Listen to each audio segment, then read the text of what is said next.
Councillors, while we are waiting, we've gone through the register. Please, I'm just asking the following councillors to please sign the register. I've got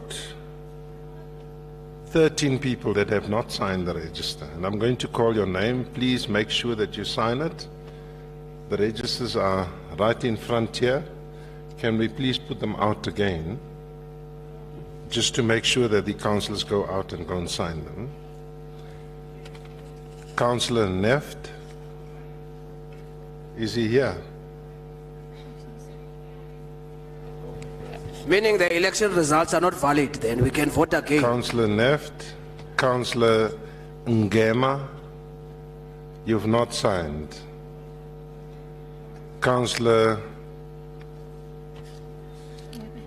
Ngwepe, you've also not signed. Councillor Ngwenya, you've not signed. Councillor Kumbi, you've not signed. Councillor Tefu, you've not signed.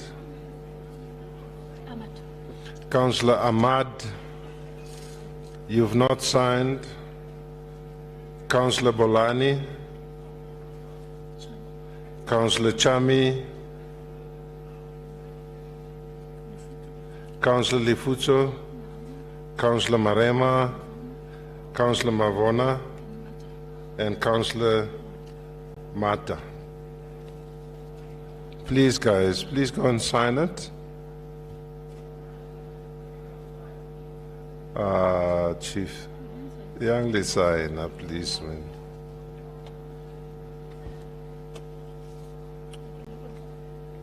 Okay.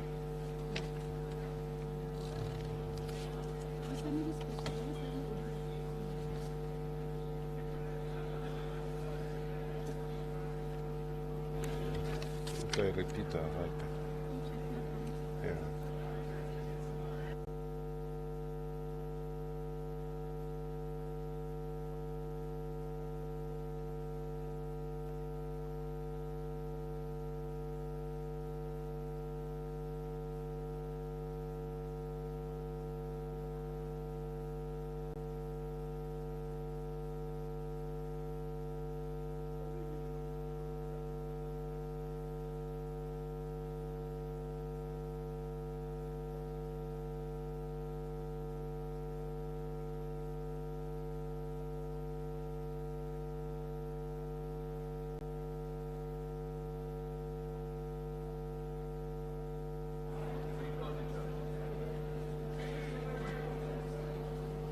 Thank you, councillors. Can we settle down, please? Can we settle down? We're going to start now.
Maybe it was a mistake, Speaker. We have signed the registers.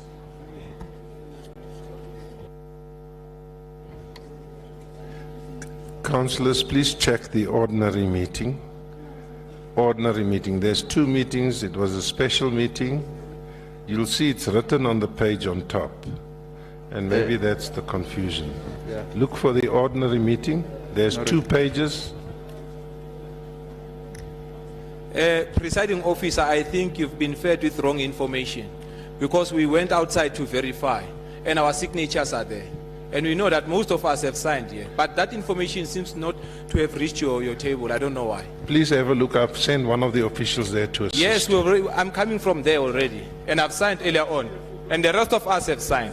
But it is them who's supposed to give you that information. They did not do that. Then it cannot become our problems. Because we have signed already.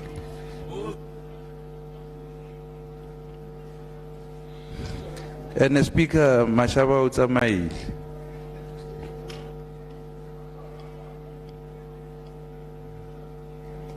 Maraluna lamrata mashaba.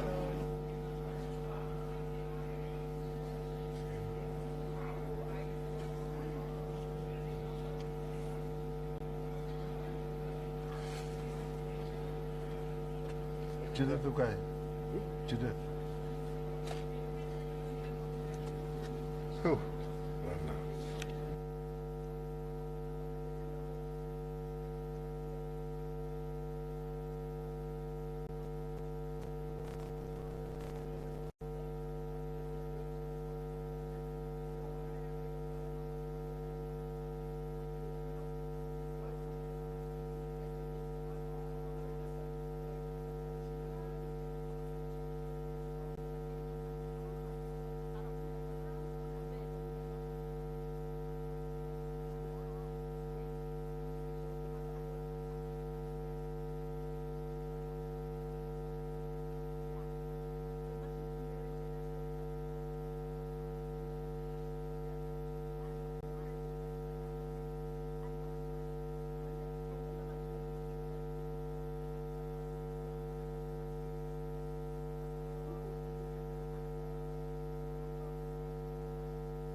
Thank you, councillors. We're going to start now. Judith.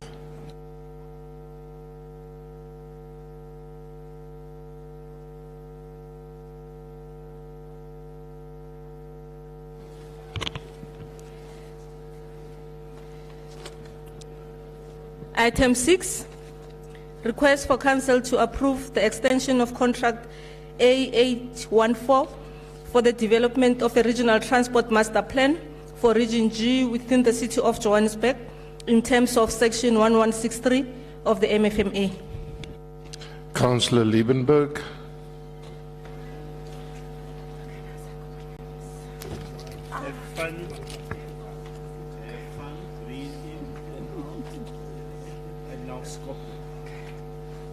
You can go on, Councillor.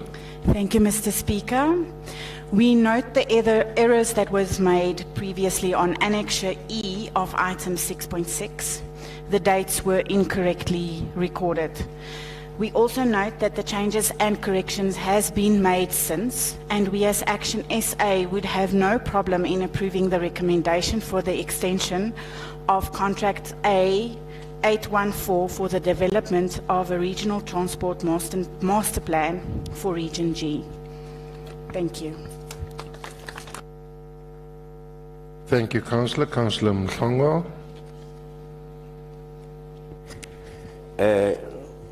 Thank you very much, Honorable Speaker. Good afternoon to the Executive Mayor, the Mayoral Committee, Chair of Chairs, Chief Whip of Council, fellow councillors. The African Independent Congress notes the report which seeks Council to agree to the extension of contract A814 for a period not exceeding 3.5 months at no additional cost to the city. As we approve this report, Honorable Speaker, we have also noted that the advert was only published to only 2 newspapers, which are not frequently being read by the previously disadvantaged communities. We therefore appeal to the city that in the future, when they want the public participation, they must also use other platforms of communication, more especially that will reach a large part of the residents of the city. We agree to the report. We thank you, Speaker. Thank you, Councillor Mhlongo. Councillor Pakati.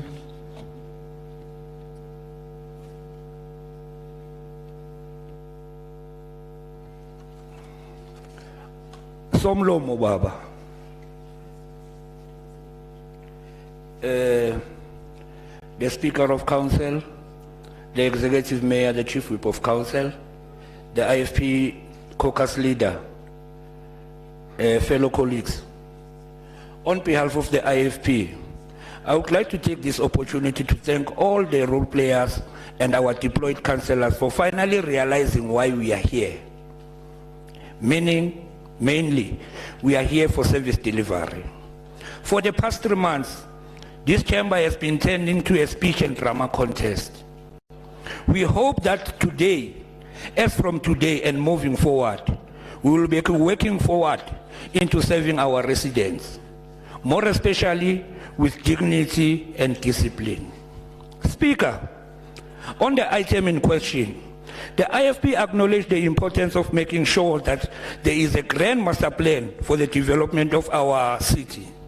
Mainly, we support the development of the Region G Transport Master Plan. If we remember very well, Speaker, under the stewardship of former MMC Councillor N. Makubu, the Transport Department took a resolution of developing and implementing a quality Region G Transport Management Plan. All processes were followed, which is including the public participation and making sure that we engage with stakeholders, making sure that we are following the MFMA. Speaker, fellow colleagues, we want to inform this House that in the implementation process of this project, there were challenges, which includes the defiance by the taxi industry, the curfew, the school closures, to name the few. All these challenges distracted the implementation and the collection of data. As the IFP, we therefore plead with the incumbent to strengthen the relationships that have been developed between the department and all the transport stakeholders in that region, more especially engaging very closely with the taxi industry. We therefore support the approval of the extension of the contract. I thank you, Speaker. Thank you, Councillor Parati. Councillor Mogapi.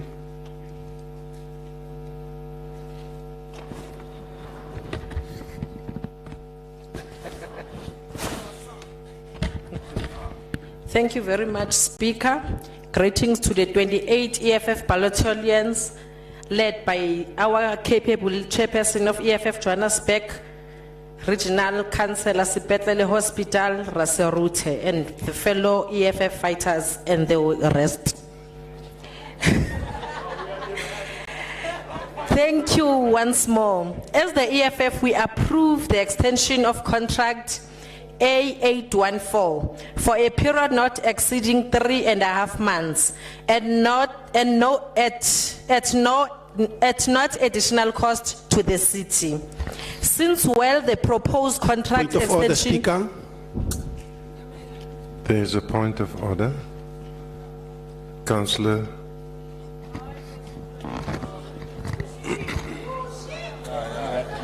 Thank you very much, Speaker. I'm raising in a point of order. The councillor just referred us as the others. We just want to remind the councillor that we are not others, but we are honorable councillor in this house. Thank you. Okay, Can she withdraw that, please? Okay, Pastor Stoll, we heard you. You are one of us. Thank you, Councillor. It's all councillors in the house. Thank you. Please continue, Councillor Mogapi. Thank you, Speaker. Stoller, you like power. Point of correction, Speaker. Stolen, tell the rest. Since the proposed contract extension will not have any any financial implication for the city. The project has been progressing very well since its inception. The project is currently experiencing delays in performing a critical activity. Our people, they've been patient enough to understand the whole situation, as the EFF will be watching the whole process with the eagle eye. Make no mistake, we are watching. Sinijongile, I thank you. Thank you, Councillor. Councillor Alexander. Thank you very much. Good afternoon, Speaker, Madam Mayor, Chief Whip, the Executive, Councillors present and the residents of Johannesburg. We can all agree that the transport network is the backbone to economic growth in the city. When you prioritise our transport network, you will assist fostering environments which will promote job creation, further reducing inequalities which still exist within our society. Region G is on the far outskirts of the city, and the move to improve the transport network is a giant step towards prosperity in the area. For far too long, the residents in Region G have been left out in the cold. The city must strive to upgrade and supply reliable transport networks to the entire city. Safe, reliable public transports will go a long way to alleviate the much of the gridlock that the city experiences during peak hour times. The emphasis must always be on safe, affordable and reliable. With the ever-failing rail network under PRASA, the city is going to have to fill the gap. Local government will have to deliver where national government has failed. The national government has proved its inability to run passenger and other rail. We, the DA, support the request for Council to approve the extension of the contract for the development of the Regional Transport Master Plan for Region G.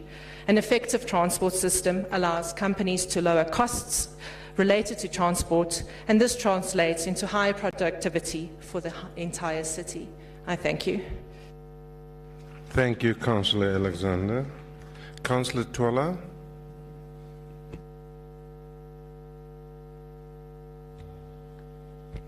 Ndiyabonga, Speaker. Just a reminder.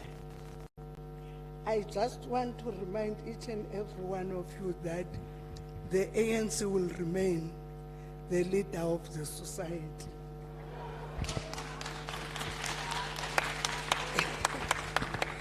We as ANC,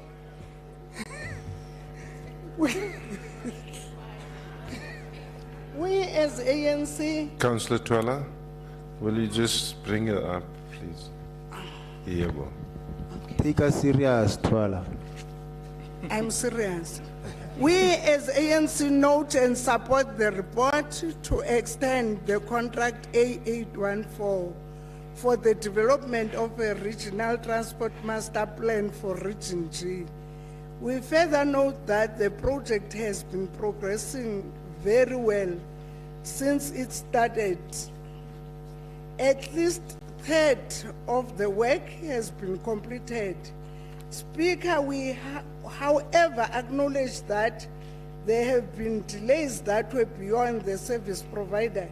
Delays such as conducting surveys at the public transport facility, key to inform transport interventions for the region as well as continuation of the project. Basically, lockdown restrictions contributed to the delays of the project as data could not be gathered. Speaker, it is for these reasons that the extension is important.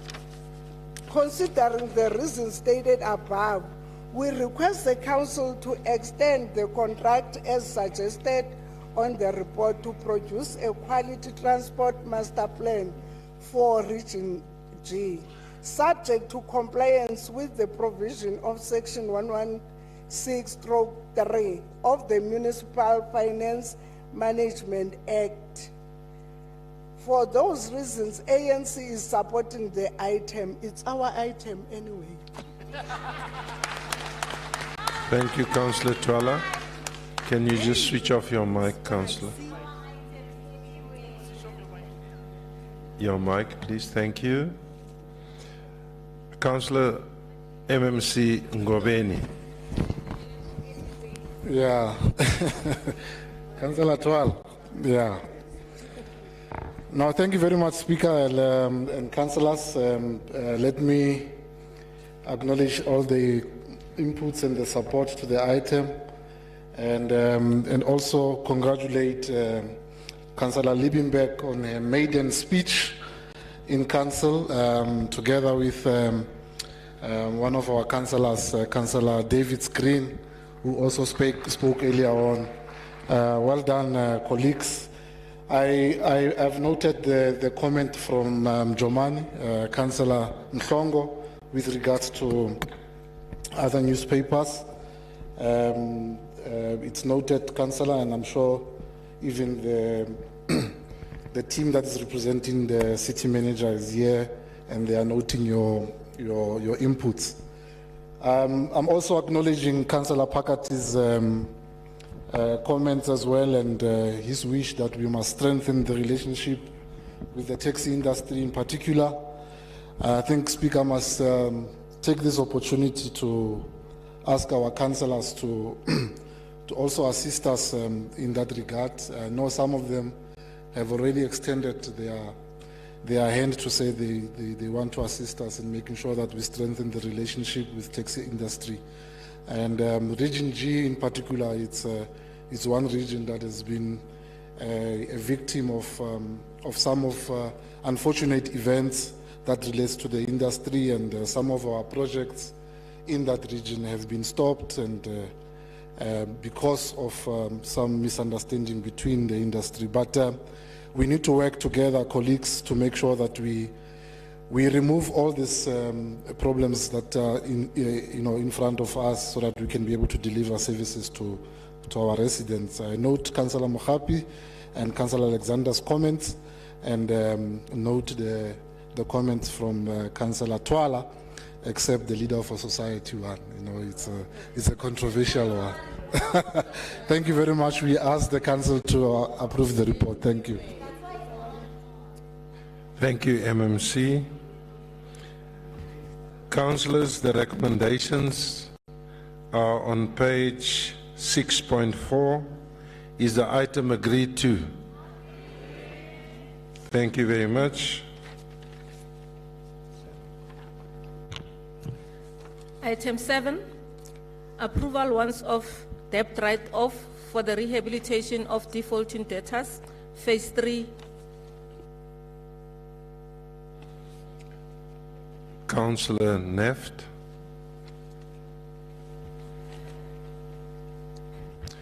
Thank you, Speaker. Good afternoon to the Executive Mayor, Councillor Palazza, the MMCs, fellow councillors, and the esteemed President of Action SA, Mr. Herman Mashava. I would like to thank the Lord for the privilege to address this House. On the once-off debt write-off program for the rehabilitation of defaulting debtors, Action SA welcomes the continuation of this program. It offers a much-needed financial relief and hope for many of our struggling residents who wish to fulfill their obligations to the City of Johannesburg, but find it difficult to do so in our current economic climate. Action SA supports any assistance afforded to the poor and struggling residents of our wonderful city, and will assist in any way to make sure that as many residents as possible who qualify get to take advantage of this program. I remind, together, we act as one when we take the necessary actions needed to provide a better city for all residents. Thank you, Speaker. Thank you, Councillor Neft. Councillor Rafferty. Thank you, Speaker. All protocol observed. I think let me take this opportunity to congratulate Councillor Ashley Sauls I on his new appointment. And then secondly, Councillor De Lange, thank you for heeding the call in aid of service delivery to our communities. As the Patriotic Alliance, we welcome You forgot Councillor Nentench. Chief, asseblief man. As your speech die. Councillor Councillor Rafferty, please continue. You are protected. As the Patriotic Alliance, we welcome the extension of the DEP rehabilitation program. As we have outlined, some of the challenges that we picked up and a lot of people that have missed out on the process. But I think one of the other things also that we need to take into consideration is the issue of what happens at our walk-in centers and the effectiveness at those particular centers that made a lot of residents not being able to apply for those packages that are there. Second to that also, I think from head office to the walk-in centers, the information must be the same. Because some of our residents are subjected to information contrary to what the head office is saying. Then the issue around incorrect billing is something that needs to be looked at if we want this program to be successful.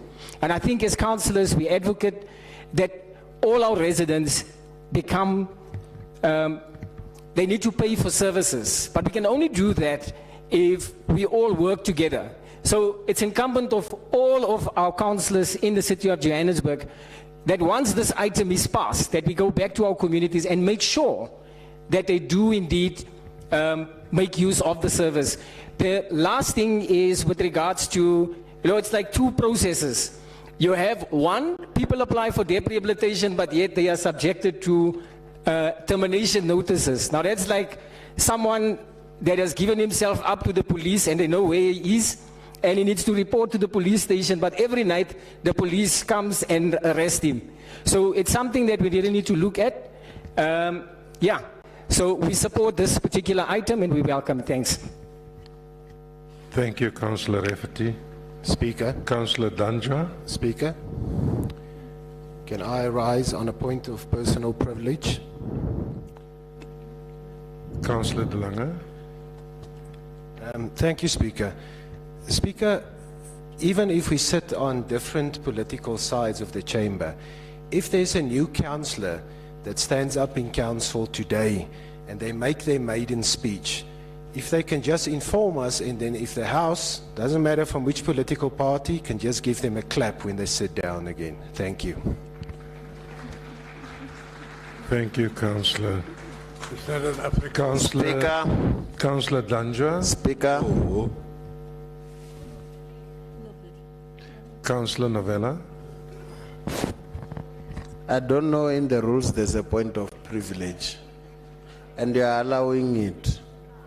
And we're going to stand up in the future on a point of privilege. And we're hoping that you're going to allow it, like you did just now. I'm just making sure that we put it on record. There's a point of privilege. No, there which isn't. Councillor De Lange stood on. No, there isn't. There is. You allowed. I was just good today. No, it's Councillor okay. We'll stand up on it. You'll also do the same.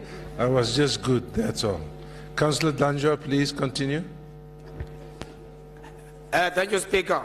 Fellow citizens, as well as the guests who are sitting there in the gallery, including those who are watching in the social media at home, I greet you in the name of the revolution.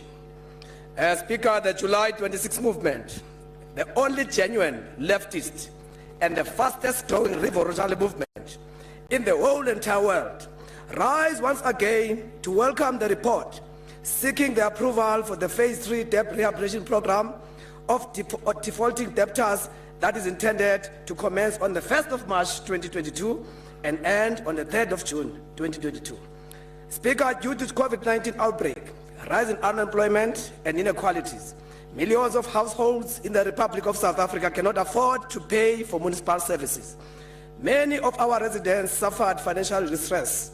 Phase 3 debt rehabilitation program will provide the much needed relief to those residents who are affected by the above-mentioned problems. The provision of free basic services to indigent is non-negotiable, Mr. Speaker. Hence, we call for the COJ to provide free electricity and water to the poor indigents and all indigent recipients of old age grants and unemployed residents of the city of Johannesburg. Speaker, the EFF calls for Coco, Selina Pakis of 7th Avenue, Best Valley, Ward 66. Coco, Miriam Somi from Jumpers Informal Settlement, Ward 118. Coco Lungi Zwane, From Mangolongolo, informal settlement, Ward 65. Umkhulu Shalazile, sabona mkhulu lapha eDenver. Sithi baba kuwe, kumele uthole amanzi. Nombane for free. Get the free water and the free electricity. Sikhuluma nobaba zakhe umcingwane, macingwane. Awu sabona macingwane. Baba umkhulu. You must be given free water lapho George Koch and electricity. The EFF is saying that the rehabilitation program must also be extended to social housing cooperatives of the city. And the qualifying criteria, Speaker, must be increased to properties above 2.5 million. Meaning we have to move on to phase 4 of this debt rehabilitation, where we will look at increasing mayor to 2.5 million, because you understand the predicament that is faced by our people. The EFF is calling for the public participation to be conducted in all regions to tell all the residents. Residents from Kokotela informal settlement must know about these privileges. Residents from Mangolongolo informal settlement must be aware of these privileges. Residents of Kamajazana, they must be informed. Residents from Susweta, residents from Alexander, they must be informed about these available opportunities. We also propose that the debt program should be made permanent for the residents who are facing socio-economic challenges. It must not only happen now because it's COVID-19. The EFF is calling for this debt rehabilitation program to be extended for many, many years for those who are in need, for those who are indigent, for those who are in poor. The EFF is the only voice of the poor in Johannesburg. We therefore call for the residents to vote for EFF in 2024 so that you can have change. Thank you very much. You sold them. Everything for free. You sold them to the white people.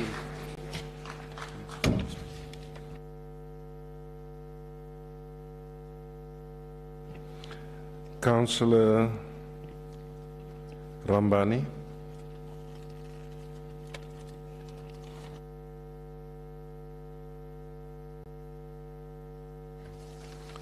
Thank you very much, Speaker. Executive Mayor, City Manager, Whip of Council, Chair of Chairs, all chairperson of respective Section 79 committee, leaders of all political parties, fellow councillors, managers and officials of council, distinguished guests, and fellow citizens, Ndi Masiari. I rise in support of item 7, the ones of death. Councillor Ramani, just pull the mic next to you. Yeah, thanks. Thank you, Speaker. I rise in support of item 7, the ones of debt right for the rehabilitation of defaulting debtors phase 3. The mayoral priority number 3 of the multi-party government is to be a caring and supportive government by supporting the vulnerable customers. Speaker, on the 1st of May 2021, the city started the debt rehabilitation program registration for 3 months ending July 2021. It was further extended to 31st December 2021. According to this report, it is found that there were low turnout of qualifying customers who registered for this program. It is true and clear that the multi-party government is the caring and supportive government by introducing phase 3 of the debt rehabilitation program. Speaker, the Democratic Alliance welcome all the recommendations, especially that the extensive communication campaign be embarked upon to inform the customers of the extension period. Speaker, allow me to appeal to all members of this council as leaders of the society to also assist our residents by informing them about this debt rehabilitation program. At the Democratic Alliance, we welcome and support this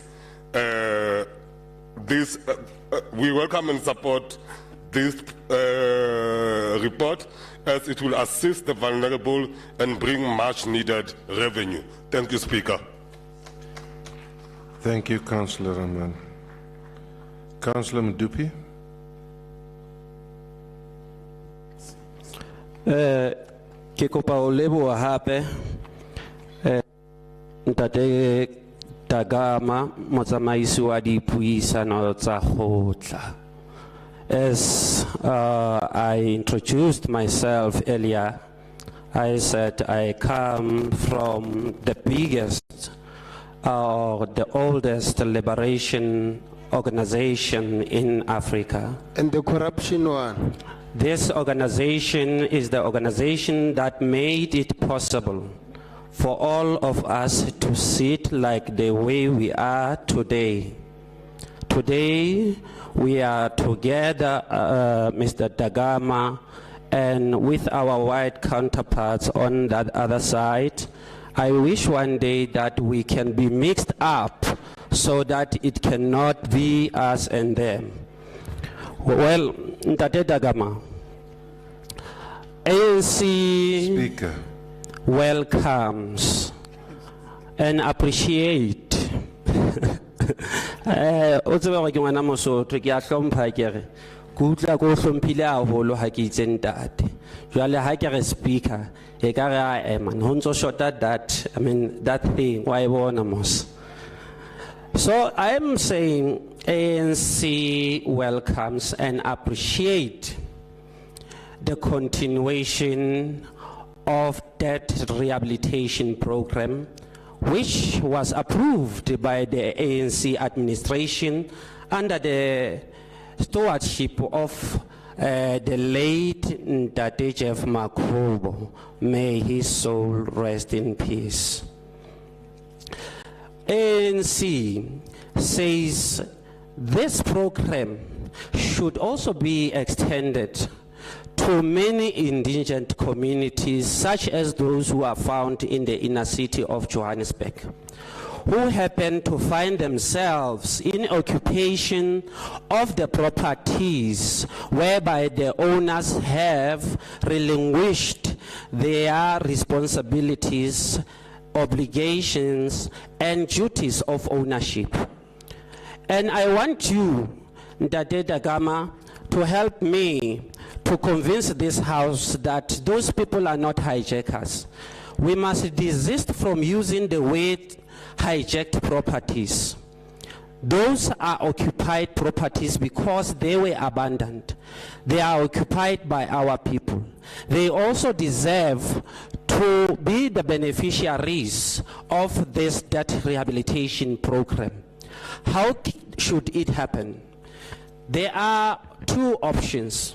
First option, the city can take these properties under administration and then extend this program to the residents therein so that they can benefit and stop paying rent to the bogus landlords who do not even pay the services to the city. This will assist the city in increasing its revenue because the people will start paying. This is the view of the ANC. And this will be in line with Section 73, subsection 1A of the Municipal Systems Act, which requires, if I may read in Ntate Dagama, it says, where is the... It states that a municipality must give effect to the provisions of the Constitution and give priority to the basic needs of the local community. It also states that municipal services must be provided in a manner that is conducive to the prudent, economic, efficient, and effective use of available resources. Now, I am saying that if we can accommodate these residents of the inner city, your administration will be remembered as having advanced the most progressive policy. Thank you very much. Thank you, Councillor. MMC Sadabi.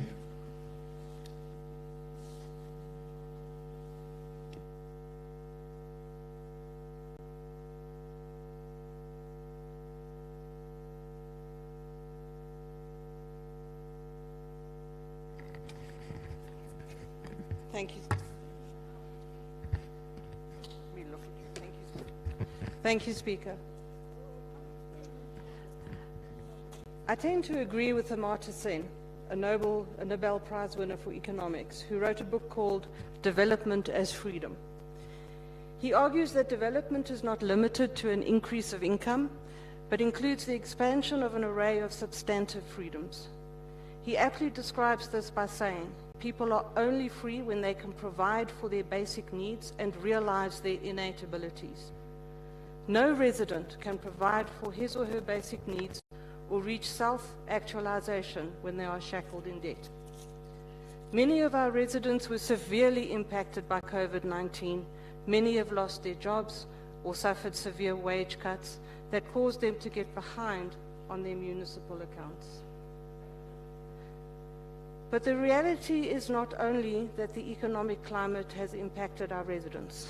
The truth is that, as had been noticed, the city has also failed them. Residents have been disrespected at many walk-in centres. They were confronted with systems that were offline and printers that did not work. A memo was sent to the region's offices yesterday requesting that our customers are treated with kindness and respect. The debt rehabilitation SMS that has referenced payment of the outstanding amount every month in full and on, that SMS that referenced the repayment of the outstanding debt has been removed. Because if the customer continues to pay their current amount every month in full and on time, over a 36-month period, the full 90-day amount debt will be written off entirely. This is rehabilitation. It's not a blanket write-off. One of our Golden Start priorities is to be a caring city. We will support the vulnerable, and this report is a step in that direction. I want to emphasize that debt rehabilitation is not an event. It is a process. There is no magic wand. We cannot go back in time, but we can do our utmost to assist as many residents as possible. And I call on all councillors to tell all your communities that there is help. Tell them about the debt rehabilitation program and assist them with the applications. And I thank all the councillors that have provided support for this item. The printers and the copiers, Councillor Rafferty, are being sorted. The contract at that time had been allowed to expire towards the end of 2021.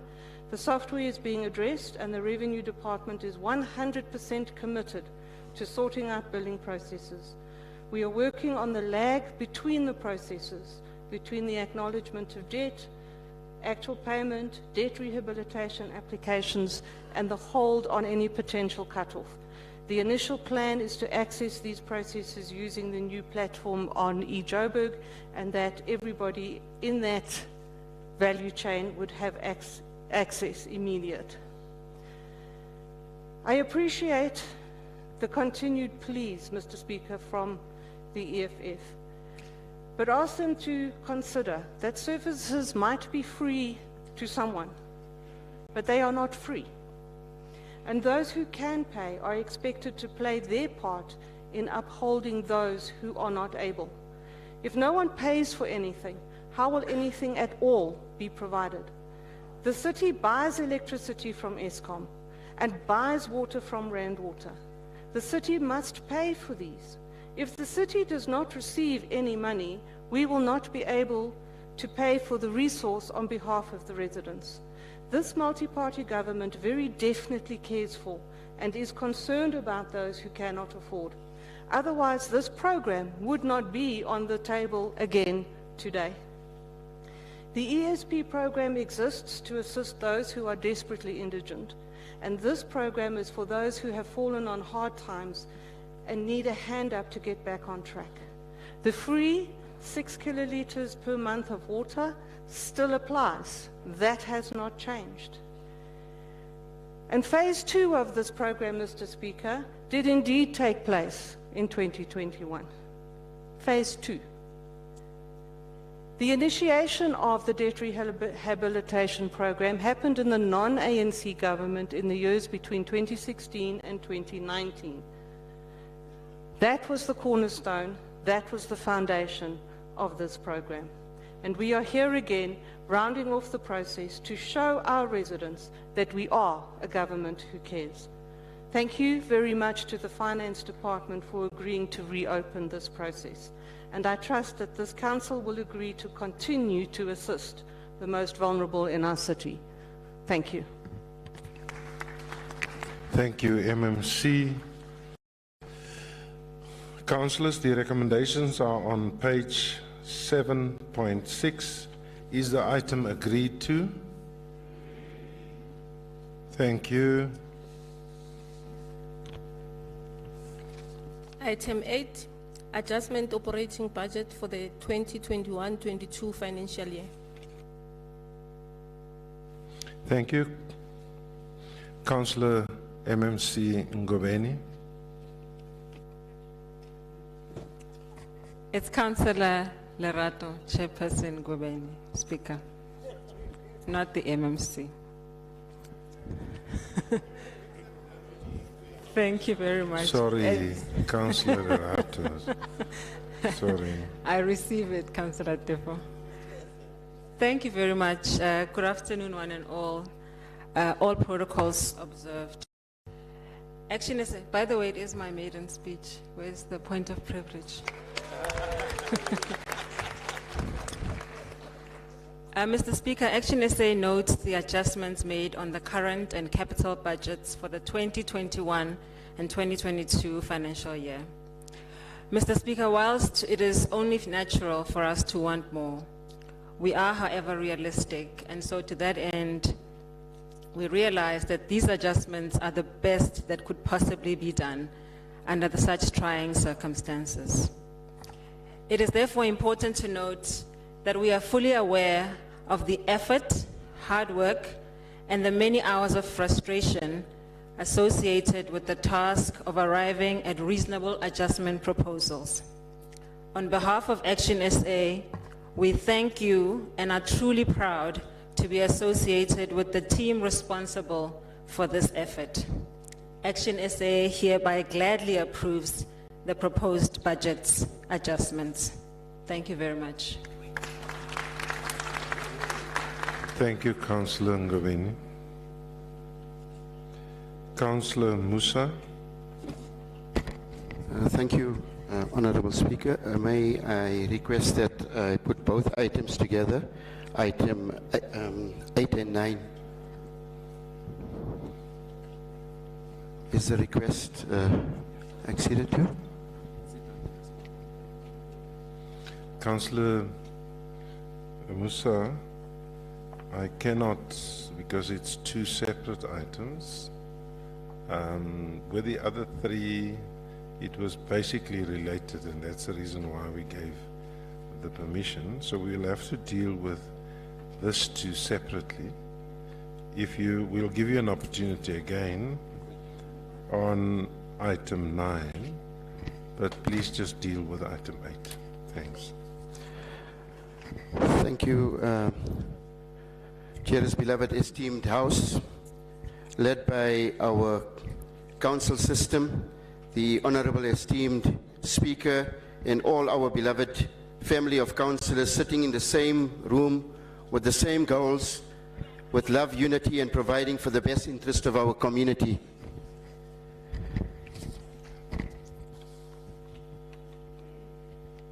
I think everybody will agree that the city's priority should be the heartbeat of the community.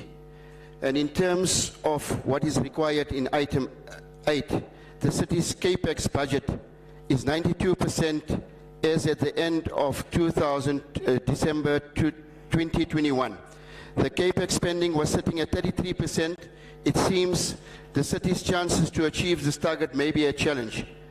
Underspending on capex compromises service delivery in our city is one of the main reasons our infrastructure is deteriorating.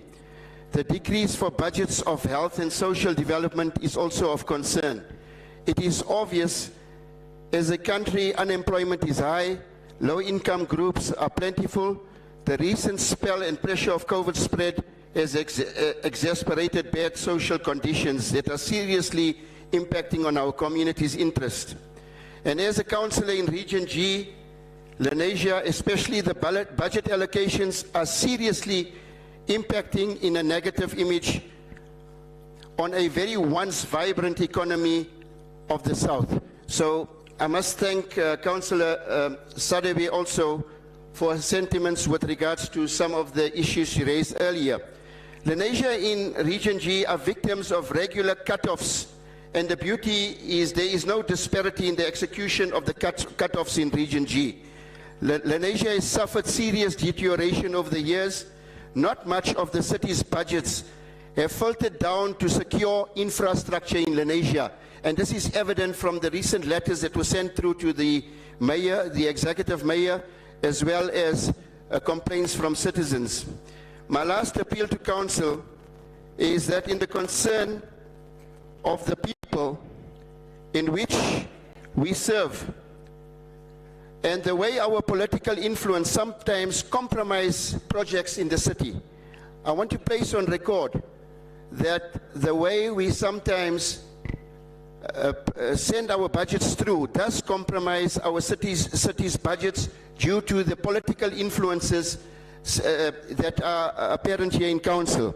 So one of the appeals that I make is that more budgets and good service delivery should see that our citizens' interest is first as priority. In conclusion, Al-Jama is rejecting this adjustment budgets because the adjustments need to speak to the people first, and that is the priority. I thank you so much. Thank you, Councillor. Councillor S. Zita.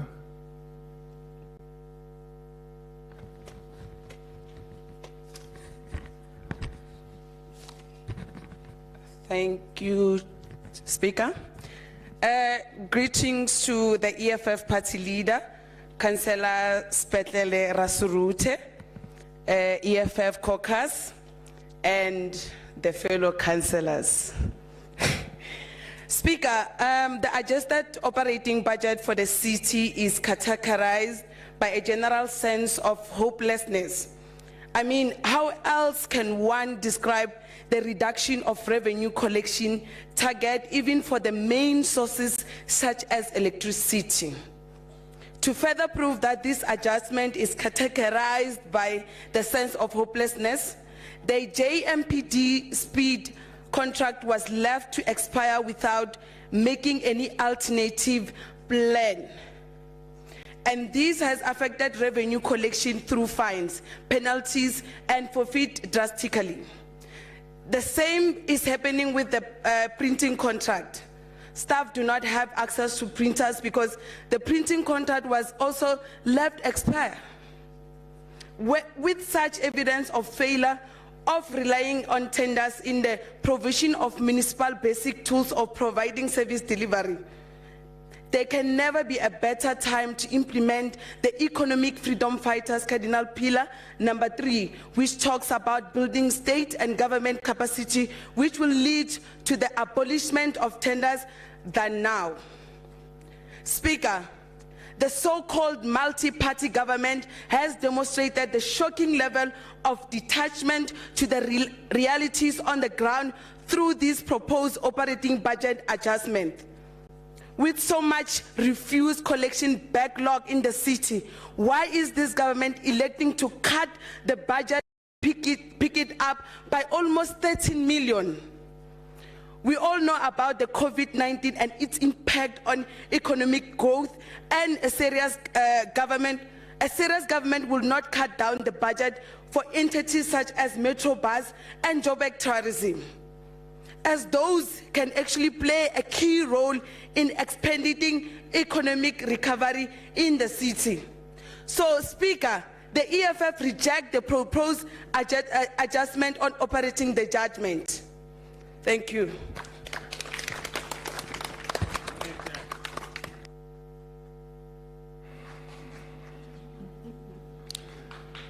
Thank you, Councillor. Councillor Shane. Point of privilege, Speaker. Point of privilege. No. Good afternoon, Speaker, Executive Mayor, Whip of Council, and my fellow colleagues. The other day, my 4-year-old said to me, "Daddy, can I have a laptop?" I said to her, "Why do you want a laptop?" She looked at me and she said, "So I can do work in the laptop like you and mommy." To which I responded astounded, "So you want to work and earn money?" She said to me, "What does earn money mean?" The city of Joburg doesn't have the same luxuries as my daughter. We need to earn revenue. As George Washington succinctly stated, we must consult our means rather than our wishes. What we've learned from the midterm financial assessment is that the previous government failed for various reasons to collect revenue effectively. We've so far collected over R750 million less than we should have at this point in the financial year. With this in mind, the Democratic Alliance has to acknowledge the proactive work of the service delivery oriented coalition government to recover under-collected revenue through the Buya Mateta program, and we look forward to seeing the money back where it belongs in serving the residents of the city. The midterm financial assessment also enlightened us on underspending of R1.2 billion on operational expenditure by the previous administration, which undoubtedly has contributed further to the decline in service delivery experienced by the good citizens of the city. This government has found a way to prioritize service delivery to every resident of this metro, even within a constrained budget. And that is something we have to applaud. Programs like our Read Sibit Singh have been launched and are rapidly showing results across the city and bringing the shine back to our golden city bit by bit. This adjusted budget was not only about keeping the lights on, the taps running, and the doors of opportunity open today, but also sustainably into the future. The basic rights and services of every resident of Johannesburg will always remain a priority for this government, and it is abundantly obvious that in this budget, that goal continues to be realized. In the Democratic Alliance, we have always prided ourselves on good governance, and we can wholeheartedly endorse this operational expenditure adjustment budget as a continuation of that legacy. Through transparent, responsible, and efficient governance, we'll continue rebuilding this golden city. I'll leave you with the words of Narendra Modi, Prime Minister of India. A government should work in keeping in mind the welfare of future generations, not the next election. With that in mind, I'm going to conclude my speech. Councillor De Lange, this was my maiden speech. Thank you. Thank you, Councillor Shane. Councillor Masuku. Point of privilege. Point of privilege, Speaker.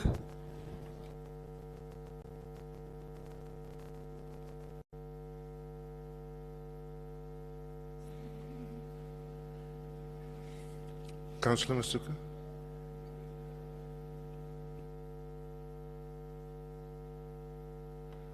Thank you very much, Speaker of Council, Executive Mayor, Leader of the ANC Caucus, Councillor Mpho Moerane, Councillors of the ANC Caucus, and fellow councillors. December 2019 presented us with an opportunity to rebuild Johannesburg's economy through harnessing its potential. We did this by adopting a radical agenda that aimed to improve quality of life, achieve special justices, and reimagine the economy and create a better life for all residents. Obviously, taking into account the advent of COVID-19, the ANC-led coalition government, which was termed Government of Local Unity at that time, we were faced as an administration with difficult trade-offs, given the health, economic, and social challenges that the pandemic raised.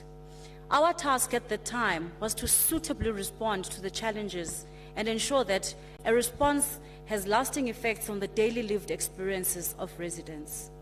One of the ways of doing this was by employing the budget effectively.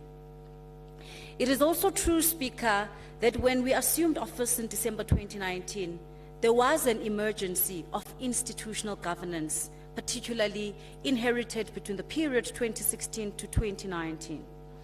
We had inherited an institution not only lacking experience, but one that was riddled with governance failures, particularly in the areas of finance.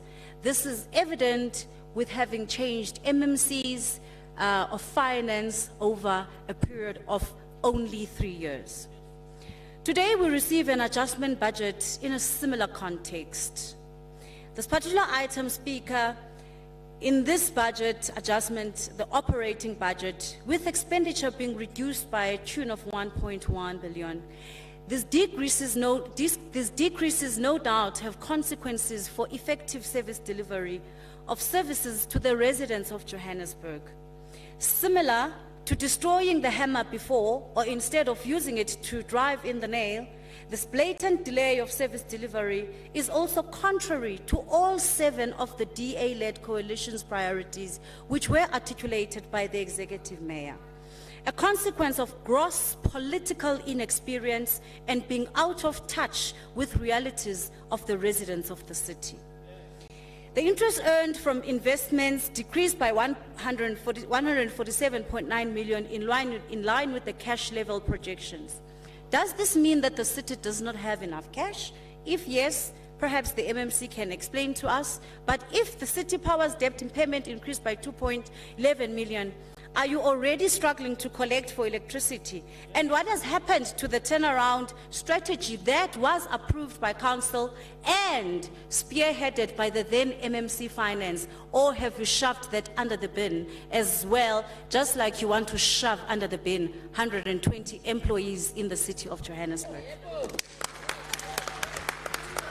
The 40 million taken from the indigent relief program in the social development department, including the cancellation of the dry packs program, and you call yourself a pro-poor government that seeks to advance and take care of people. And is this part of your getting the basics right and being a caring government? This does not coincide with adjusting funds down to the extreme so that the poor in our society are actually the disenfranchised. It's very senseless and a clear disregard how COVID-19 affected the socio-economic conditions of the citizens of our city, which of course the ANC-led GLU government had attempted to assist through the cancelled relief program, which would have assisted them to receive some relief. We do not support the item.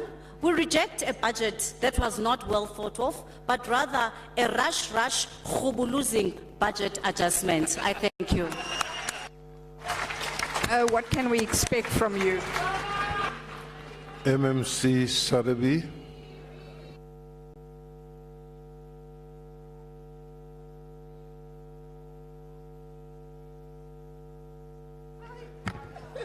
Thank you, Mr. Speaker.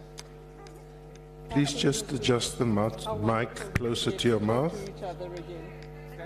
MMC? Yes. No, in front of you. Don't put it on the side. But then my arms aren't long enough and I can't read what I've wrote. Okay. Rather pull the laptop closer. Thank you, Mr. Speaker. And a warm welcome to everyone in the building again. Councillor Sarabi? Can you not hear me? You're not audible. Is that better? Yes. Right. Thank you, Mr. Speaker. Say? Stand behind it.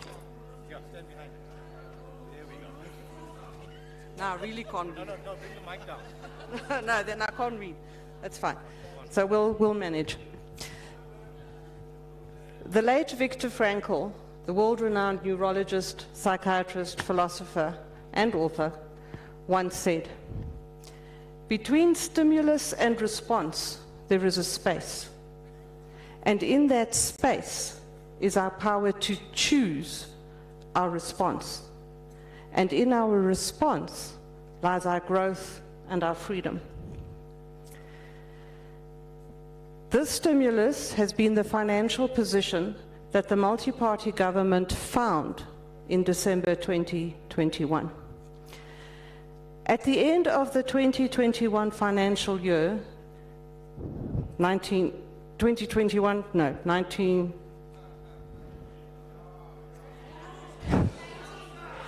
in June,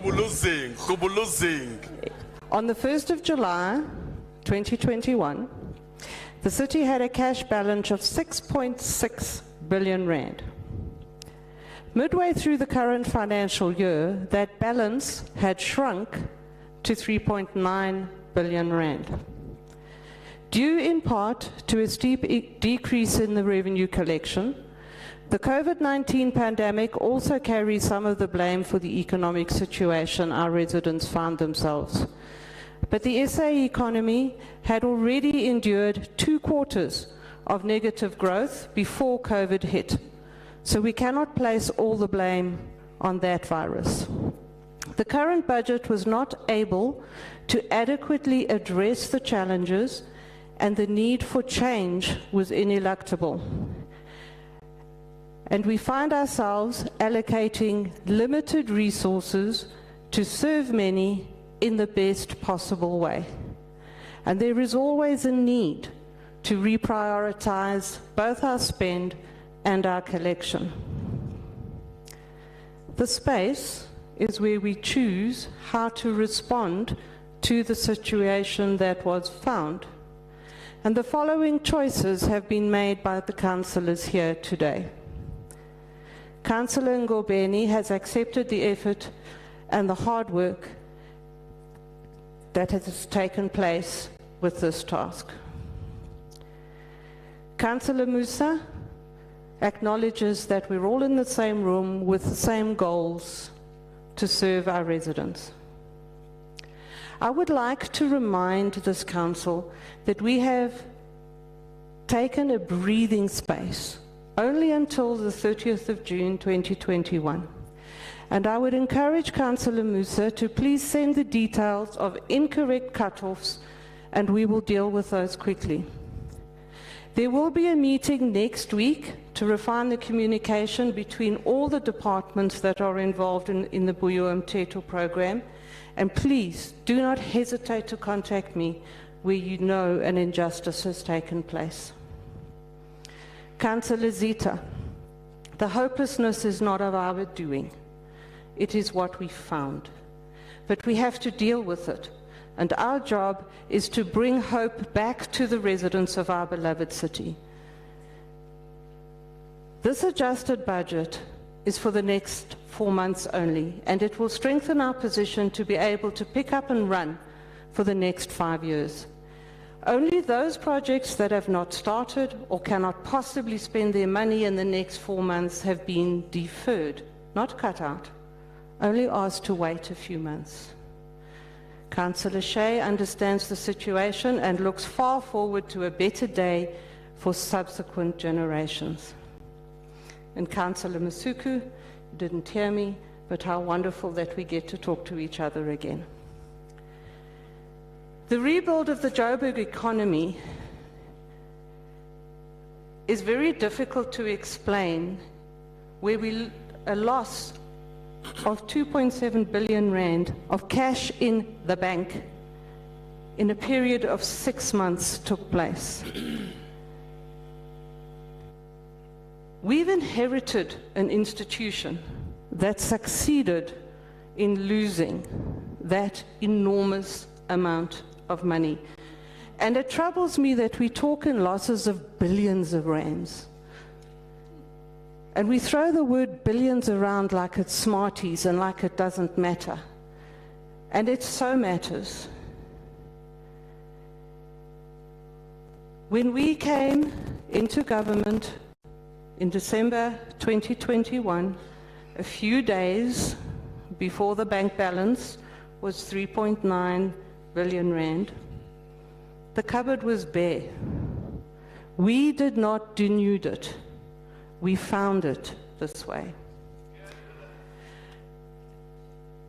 This multi-party government has chosen to respond to the stimulus in the following way. We have made great strides to increase the city's revenue collection. The Buyo Mteto program is alive and well.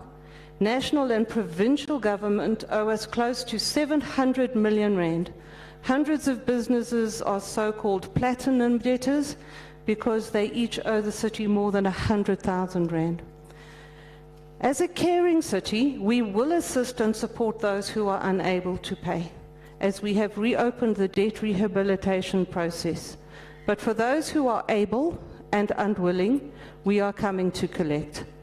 The multi-party government has identified 7 priorities for this political term, and we will usher in the city's golden start.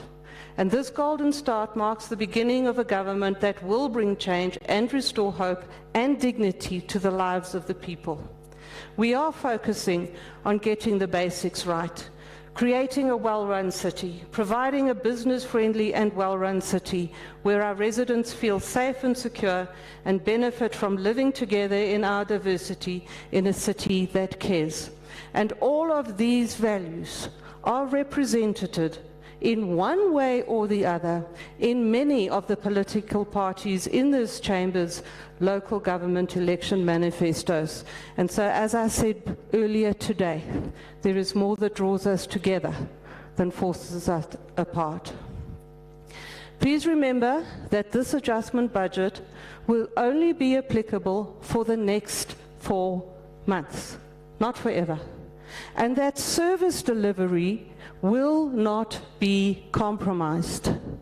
Many thanks to the Budget Steering Committee, who sat for long hours over 4 days listening to the requests of the departments and the entities for larger baskets from which to serve our residents, and then fine-tuned into a budget that says both not yet to the requests and does not say no to our residents.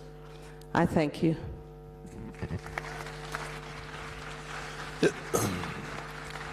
Thank you, MMC.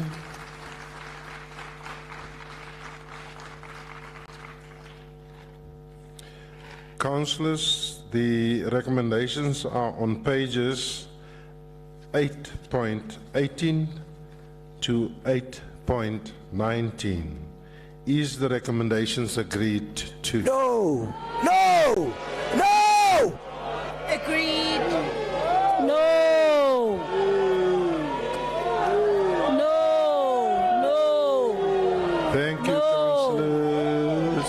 No, Thank you, councillors. no, no, no, no, no, no. Thank you, councillors. I've heard you. Yes. No. Councillor Musita. I said it before, and can I now be answered? Before we can step forward, can I be answered? You promised. Thank you.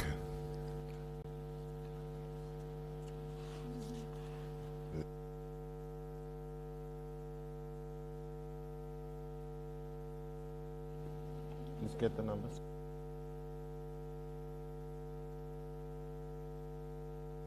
They sign.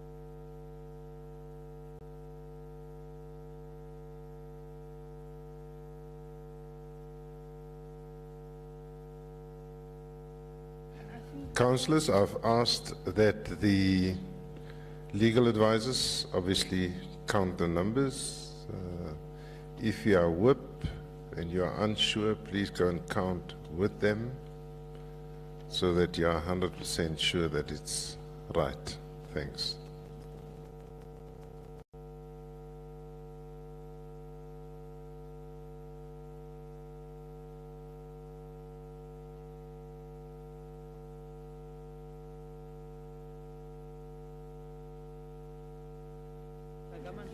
Those councillors are gone, Speaker. They are gone home. They just signed. They left.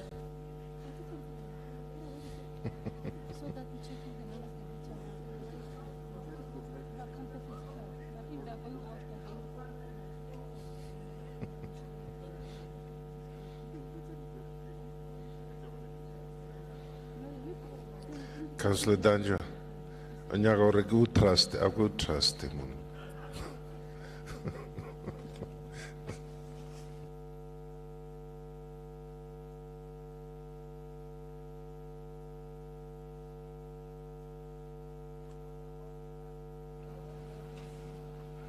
Okay.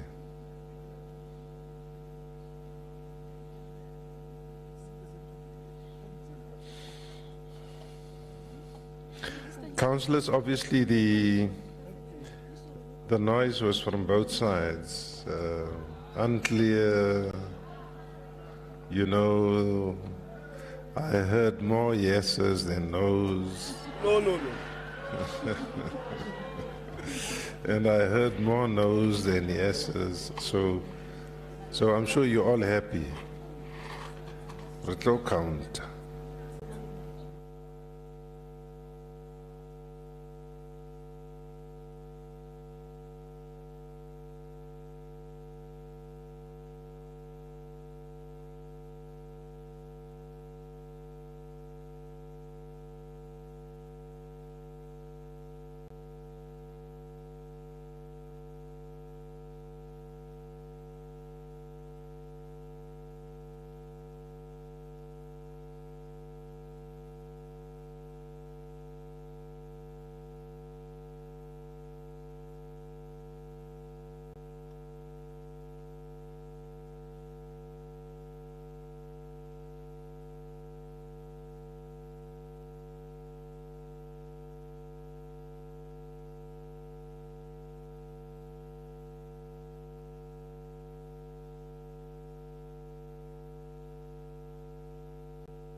Speaker.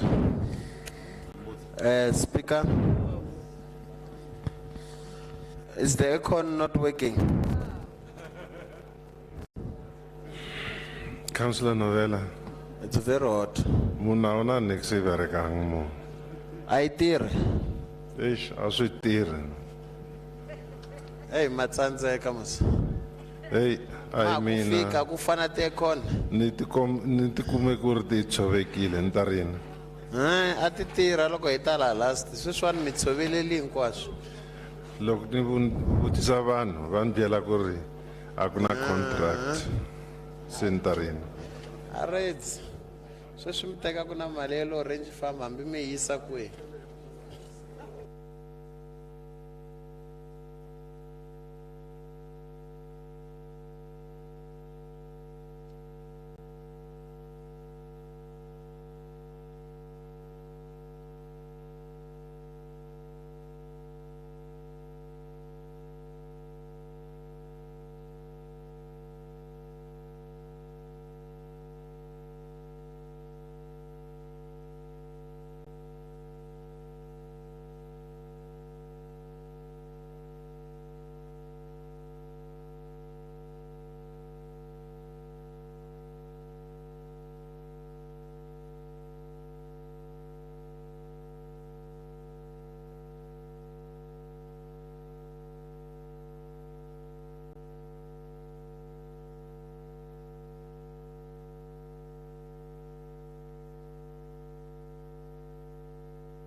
Hello.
Nico Siringa inui.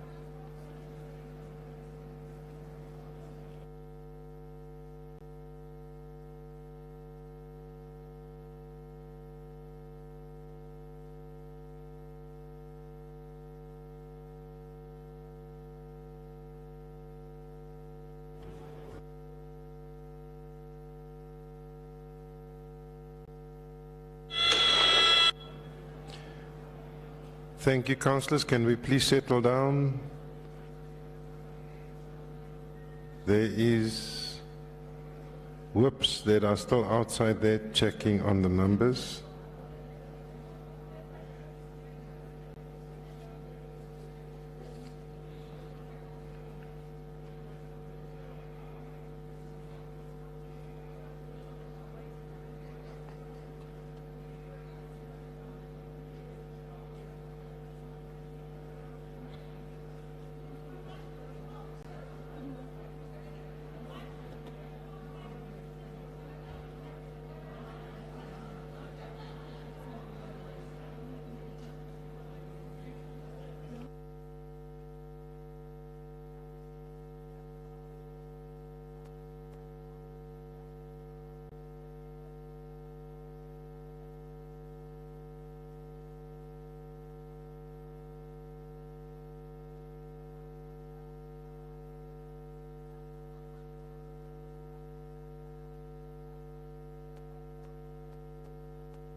Confuse the whole process.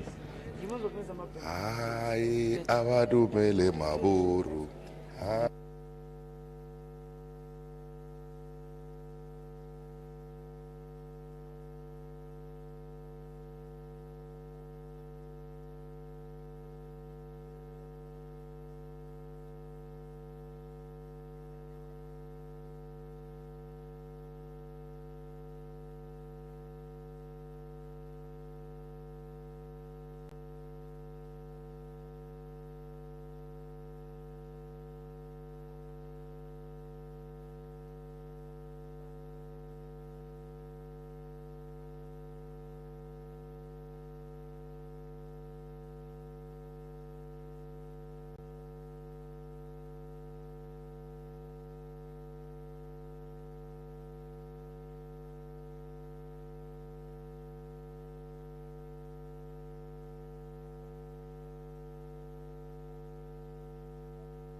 Thank you, councillors. Can we please take our seats? Whips, please ensure that your councillors are back here.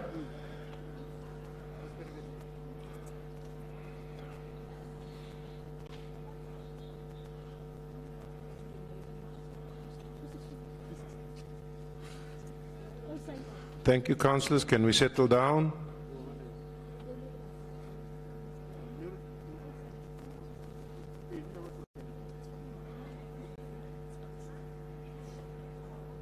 Carlos.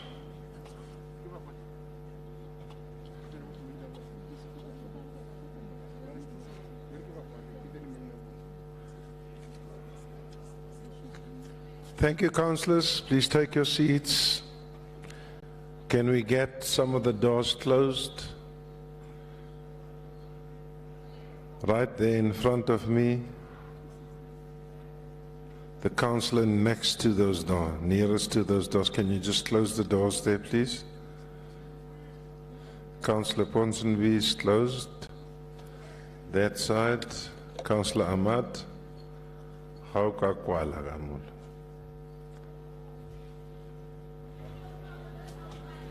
Speaker. Yes, Councillor Mtongo. Okay, Speaker, sorry, man. You cannot just say an order for the doors to be closed while there are councillors that are still walking in. Yeah, no, we'll Please allow ring them. the bell, Speaker. That's the rules. Ring the bell, let everybody come in and then close the doors, Speaker, please. That's fine. Please ring the bell. It's just to make sure that all the councillors are in here.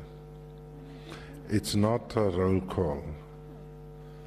Councillor Alex, it's not a roll call. It's just to make sure that the councillors comes in. That's it. That's all. Okay. Yeah. It's just to make sure that the councillors are here because all of them went to the loo and took a walk.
Thank you, councillors.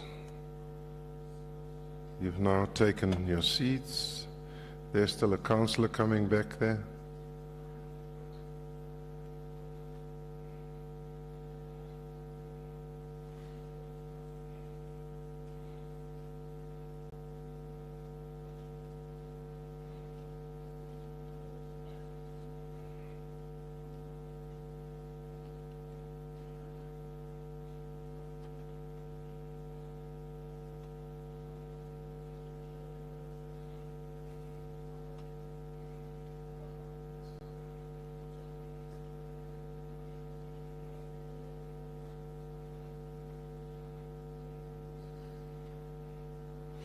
We were just waiting for Councillor Nantenja. Right. Thank you, councillors. Hey, Councillors. Speaker. Sorry, Speaker. Yes. There is a councillor operator so yeah, chemist of Tadama police, but is coming. One. Yeah, Councillor Unyembe. Uyembe. Ugu. Yes. She went to the chemist here in Bramfontein, but she's coming. Ah, ngeke simimele lento. No, she's got the stomach. Hayi khona ndoda. She's got the running Speaker, because of the bell food. didn't even ring 5 minutes. Yes. Please. Please. Please, Speaker. Hayi khona. Please. Ngeke. Please. No. Please, Speaker. Thank you, councillors. Can you please sit down? Thank you. Let's go on. Thank you. We're all supposed to be here. And when you go to a chemist, you will tell your whip. But we can't wait until they are back, yeah?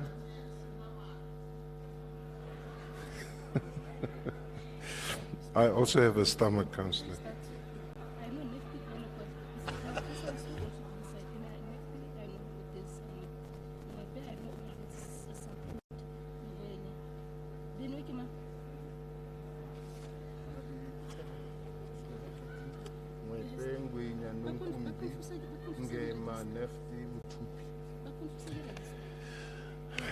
Councillors, I'm going to say this for the last time, right?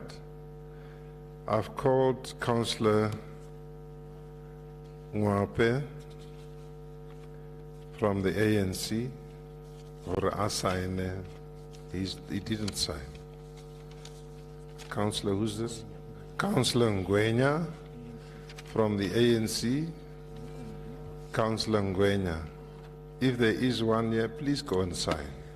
They have a stomach. Okay. Councillor Nonkumbi.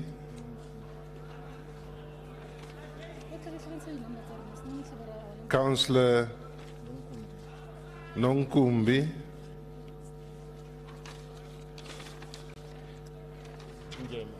Councillor Ngema. Okay. Councillor Neft. Councillor Neft was sitting somewhere at the back there. Councillor Neft, please go and sign. Wow. He's not there. Councillor Neft was here.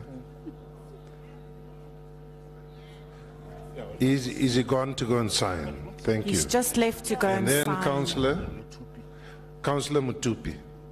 Please, councillors, can we ensure that the whips, through you, Chief Whip, that the whips ensure councillors have signed? We can't keep on going to have a check on the register and our time being wasted. Councillor Whistler? Thank you, Speaker. I'd just like to put it on record that Councillor Neft actually went 3 times after his name was called, went to go and check the register, and he had signed it, and the people that were managing the register outside showed him and said, you had signed. So I think there's maybe a bit of a miscommunication somewhere, but definitely Councillor Neft had been outside more than once. Councillors, this confusion... There's no need for...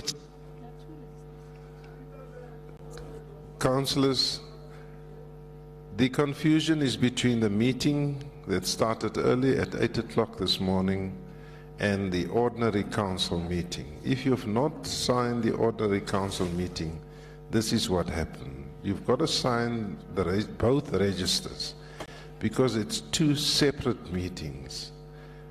And the officials should be able to assist outside. Thank you very much.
Thank you, councillors.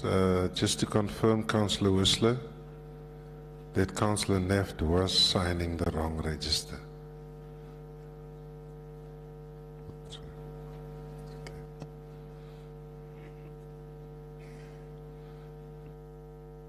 Councillor Neft.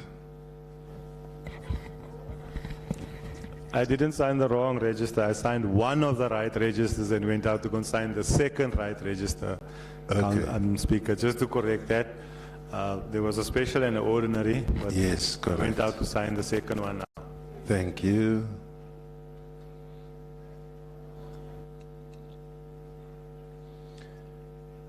Thank you, councillors. Is all the councillors back here?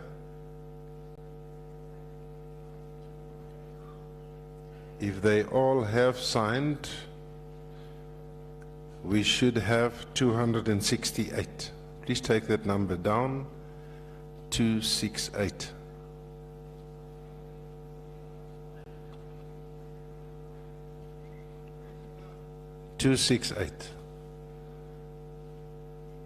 Correct. I'm just waiting for those last two councillors to come in here.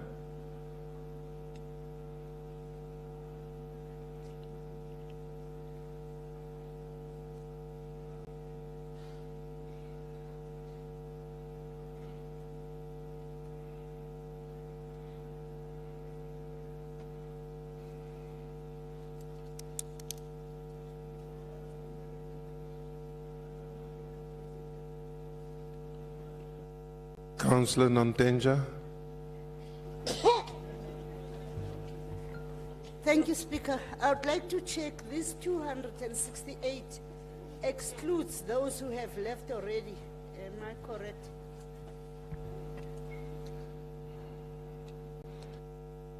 Yes, there is councillors that have left already, and we can only see that after we've counted, isn't it? We can't see them now. We've registered 2 people. The one left at 12 o'clock, and the other one put in an apology. Okay. No, the one is the late councillor, Muloto, sorry. Yeah. Ngoropi. Councillor Khadebe. Funagutin.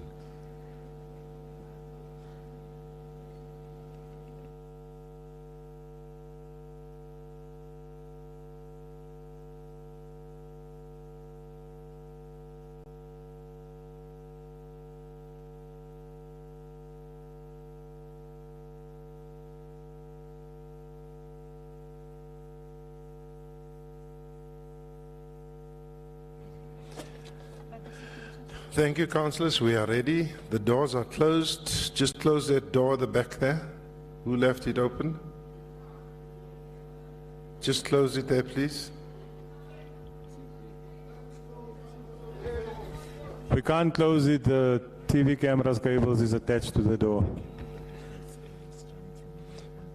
Okay, all right.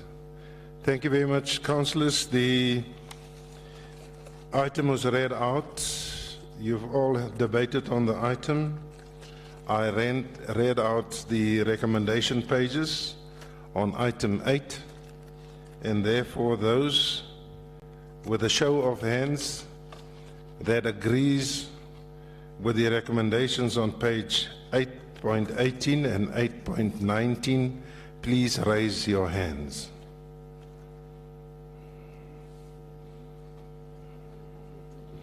Can we have a count, please?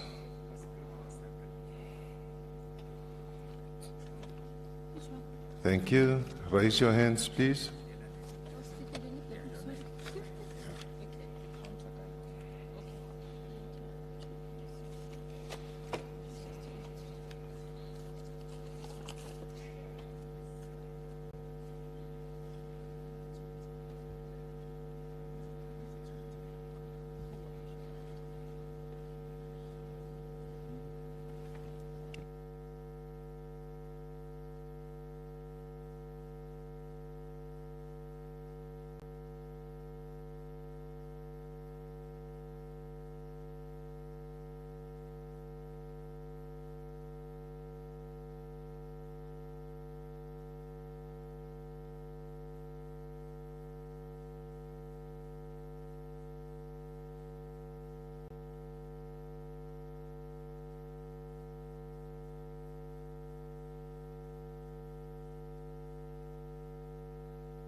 Please keep your hands up, councillors.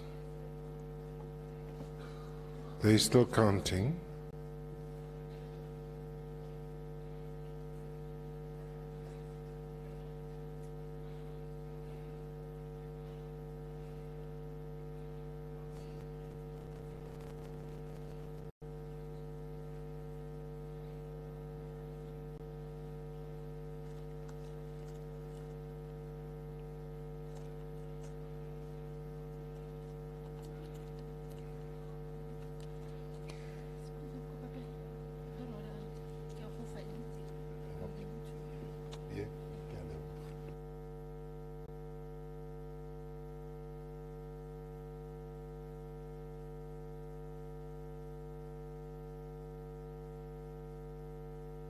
Thank you, councillors. You can put your hands down.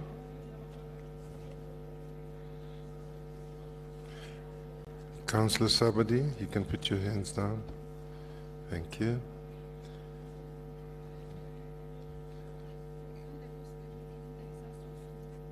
Yeah. Those that does not agree with the recommendations on page 8.18 and 8.19, please raise your hands.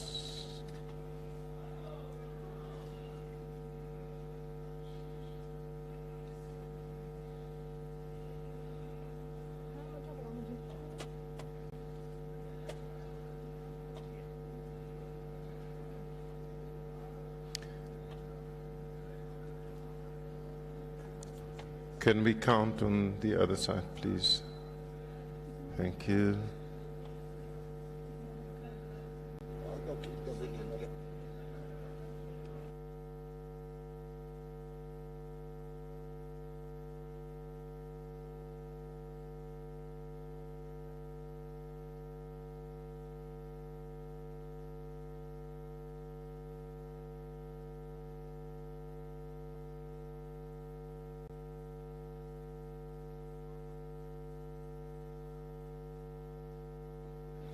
Councillors, please don't put your hands down.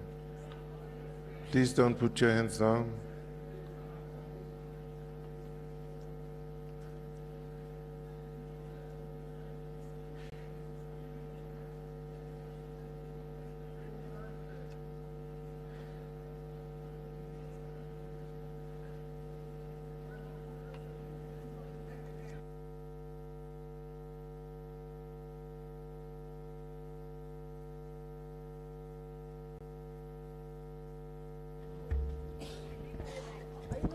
What is the caucus for? You should be counting by now.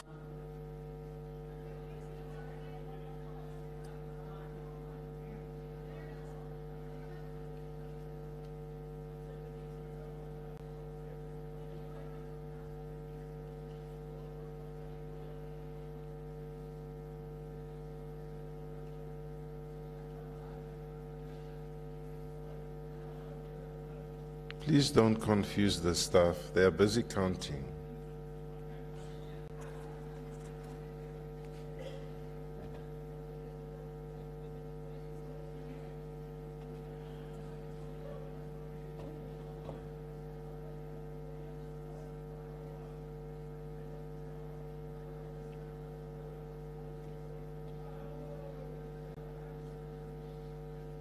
At the back there, please keep your hands up.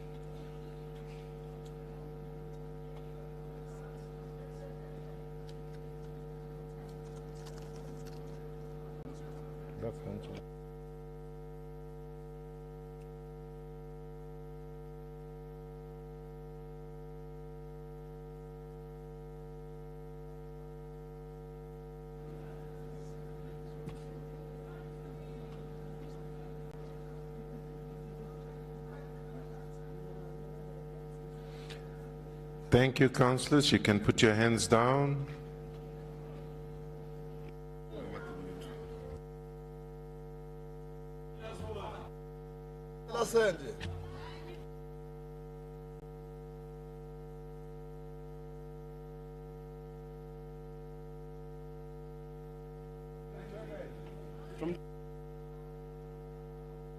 Stomach.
Thank you, councillors.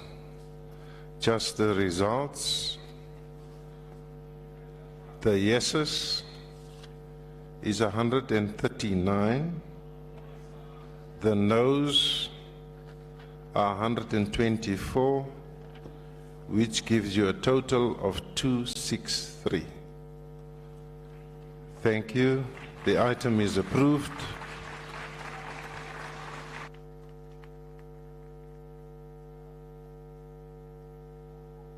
Councillor Musetla.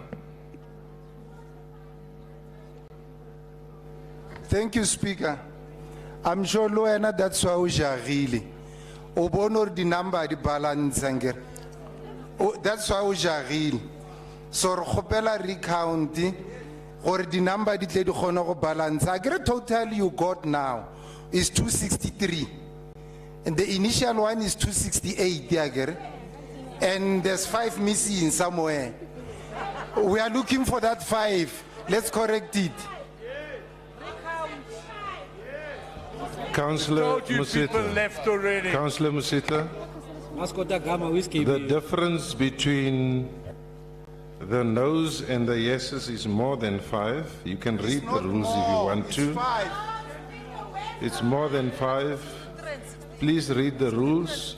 Where is So five? I'm not going to count them. It's either they went to the toilet, went out, or they left the meeting and they are not here. Thank you very much. Let's move on.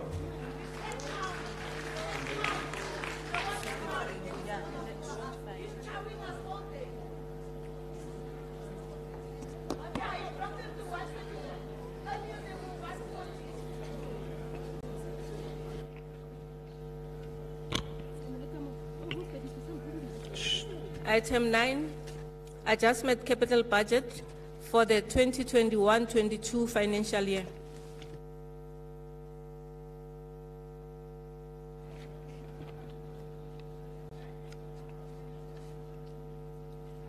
Councillor L. Ngobeni.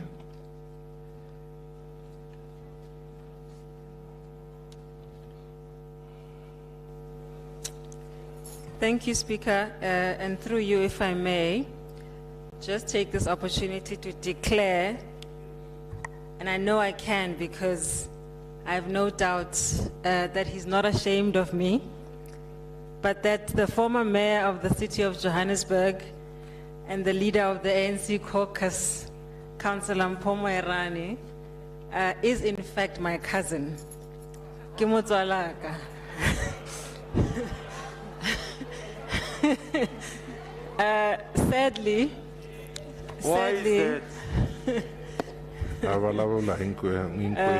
Sadly, sadly, Speaker, he belongs to the wrong party. Well, now you are in the wrong party. You sold your own brothers and sisters. And I can assure my colleagues who are here with me that I shall not be floor crossing. If you see me, hug him. It's just that I love him dearly. We must investigate this license. Speaker, my remarks for item 8 were meant to cover item 9. So I withdraw my remarks now because I was covered previously. Thank you. Thank you, Councillor. Councillor Harris. Sorry, MMC Harris. Thank you. Thank you, Mr. Speaker.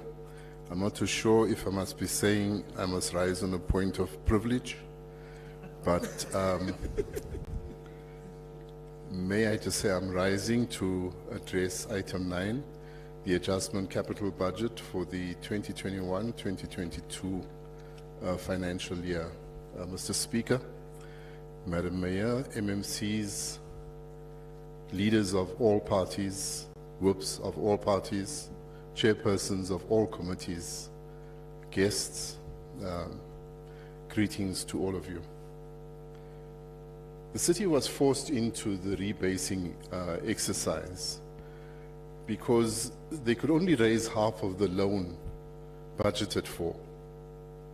So whilst the ACDP supports the recommendation of the report presented by Group Finance, the second part recommends that the capital budget for 2022-23 and 2023-24 financial years be considered with a medium-term budget process for 2022-23 to 2024-25. Now, what has been revealed is a mismanagement of the CapEx process. It is a process that is stifling growth and accelerating decay. CapEx is cut from projects not started. CapEx is cut where there are contractual disputes. CapEx is cut where there are delays in processes. In fact, Henry Ford said it was inevitable that anyone who can borrow freely to cover errors in management will borrow rather than correct errors. Now, the ACDP says, in the interests of godly governance, we suggest the following to correct these errors. Firstly, redesign the entire CAPEX planning process, because we cannot operate on archaic templates and an increase which is inflation linked. I think also just plunging this and future administrations into debt by borrowing is not wise at all. Secondly, supply chain processes must be overhauled. Thirdly, the city's asset base must be used optimally. We cannot afford to have white elephants while we continue to pursue vanity projects. The current workflow systems and post-completion audits for quality control must be enforced, and we are going to be doing that by having our boots on the ground program. We are going to be conducting serious oversight visits. The ACDP supports the adjustment budget, but we call for godly wisdom as we proceed with the budgets that are, the budgeting process that is going to be unfolding very soon. I thank you, and I plead with you to clap with me, because this is my maiden speech as well. Thank you very much, MMC Harris. Councillor Musa. Thank you, Honourable Speaker. I shall continue. Firstly, this particular item brings me duty-bound to do justice to my constituent, Lenasia's frustrations and outbursts. These tremendous outbursts and outcries in Lenasia, and it compromises us as the council to the extent that the safety of lives and deaths are even compromised. The first request is that handling issues of the city council, and for me to be a representative defending city council, I experience frustrations as a representative representing council.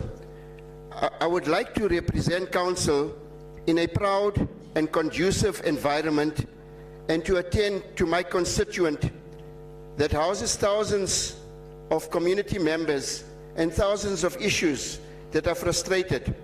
I sit in a 2x2 office. For the record, it is very difficult to attend to thousands of people that are frustrated at the very same civic center where I have my offices, and I have to at the same time attend to issues that relate to offline services from the Revenue Department, as mentioned by Councillor Sadabi earlier. The environment is definitely not conducive, and surely a budget is required for these offices. Secondly, the residents are frustrated in the CBD, and we know that the CBD is the hub of economic growth. Lenasia is deteriorating at a fast rate, as much as it's having a project of the upgrade of the CBD. We have crime frequent in Lenasia. We've had deaths recently in the area, and we really require serious commitment from the police and the JMPD and the security to ensure the safety of our residents in Lenasia. Upon inquiry, whenever I'm checking with these departments, they seem to be under-resourced.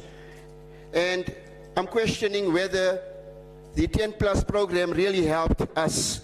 It hasn't, because the residents are definitely frustrated.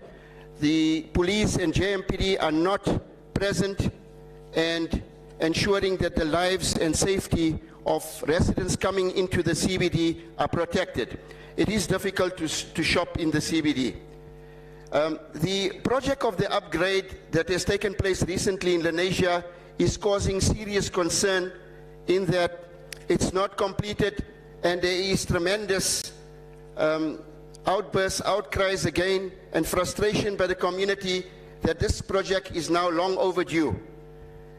Furthermore, what makes the CBD really a pathetic state that there is no public toilets, and this creates a very unhygienic condition for shoppers to come into the area. We also require security at these particular toilets that are required in the CBD. I hereby call for the new CBD upgrade not to deteriorate. We are spending 75 million rand on this project, and one of the fears that I have is that this project, like one that has taken place before, according to many residents, the money was literally wasted on the CBD upgrade. 75 million rand has been spent, and we really require this particular CBD to be protected. So a suitable project for safety is required for the new CBD not to go down as previously. Also, then I come to the sports and recreational facilities. And with respect, in Lenasia, it is an embarrassment to our city. The state and condition... Councillor Musa, your time is up, please. Okay.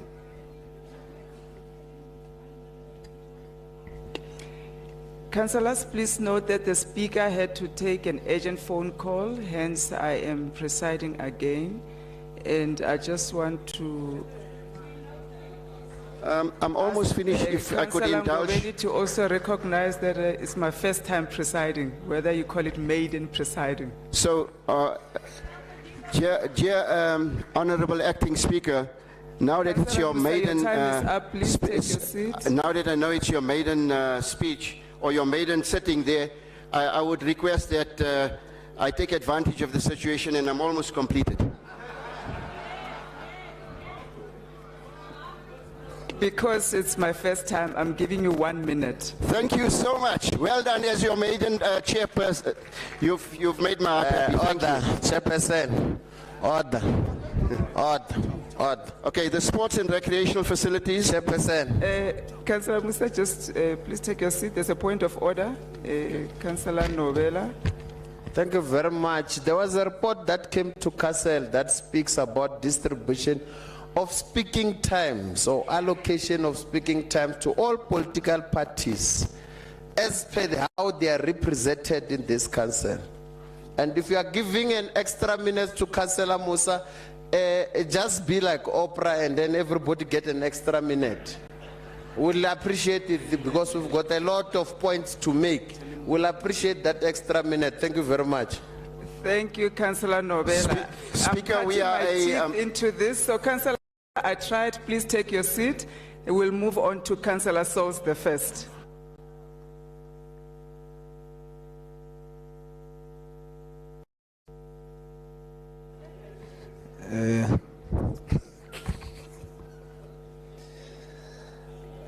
Order, Chairperson. Order, Chairperson. Maiden Speaker, order. Where's the point of order? Who's raising their hand? Councillor Mbengwa. Okay, thank you. Councillor Souls the first, please take your seat. What is the point of order, Councillor Mbengwa? Nothing has been said thus far. Yeah, I'm calling order on you and the speaker that you have requested to speak. I want you to clarify us if, as per the identity of Souls the First, as you allegedly say, is what is registered in the IC and Department of Home Affairs, because that would be misrepresentation. Councillor, that's not a point of order. Councillor Sauls, the first. No, please it's, proceed. no, Speaker, it's a point of order because we are dealing with these things is going to the history.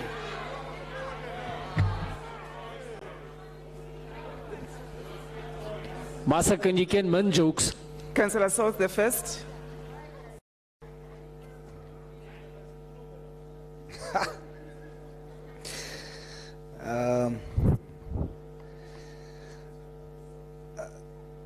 I'd like to use my time to dedicate my time and what I'm going to say to the memory of my uncle, George Dixon. George Dixon was a good member of good standing, rather, of the African National Congress. My uncle was so committed to the ANC that not even I could convince him to join the Patriotic Alliance. He died, passed away. He was the first politician of my mother's siblings. He was the first one to talk to me about politics. He was born in Kliptown. Can I be protected, Speaker? And for some that does not know, this is not easy for me. I show equal respect to Councillor everybody. Sauls, just 1 second. Are you talking to the item that is on the table?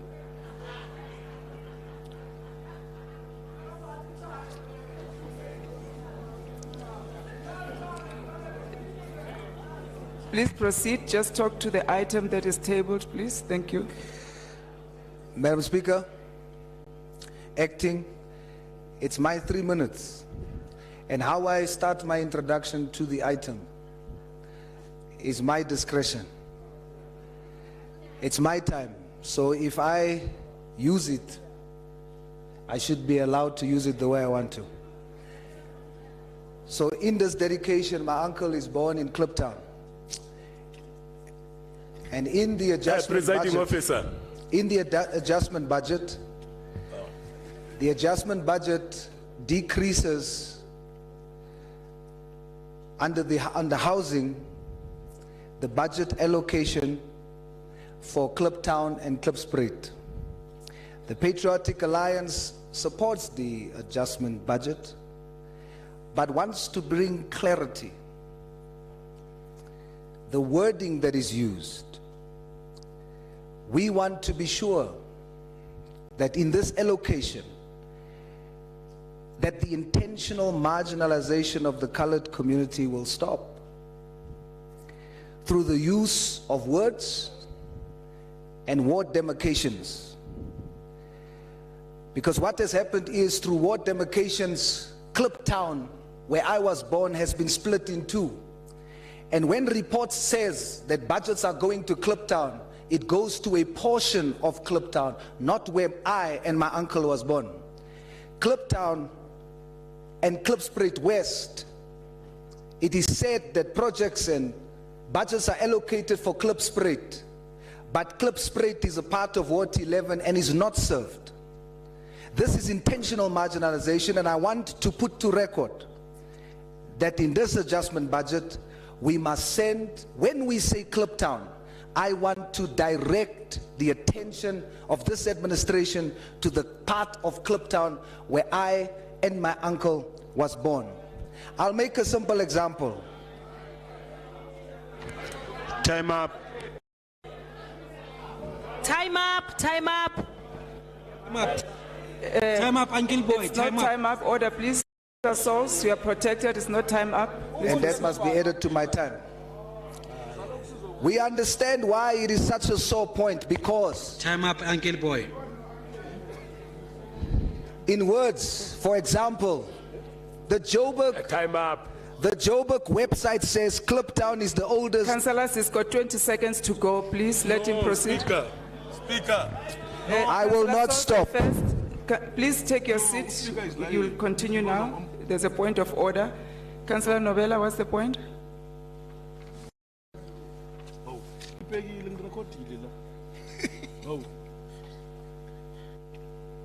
Thank you very much, Chairperson. I don't know because it's your first time now, but every time a speaker speaks, we also keep the time.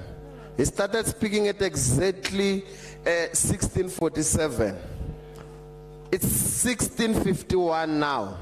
You are still saying there's 20 seconds. We have nothing against what Councillor is saying.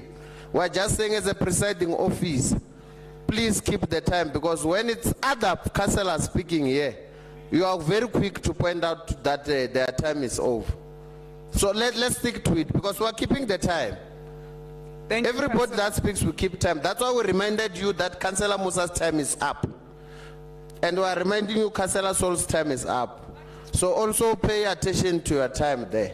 No, but I will not be victimized here. Councillor Sauls, I have not recognized you. Please take your seat.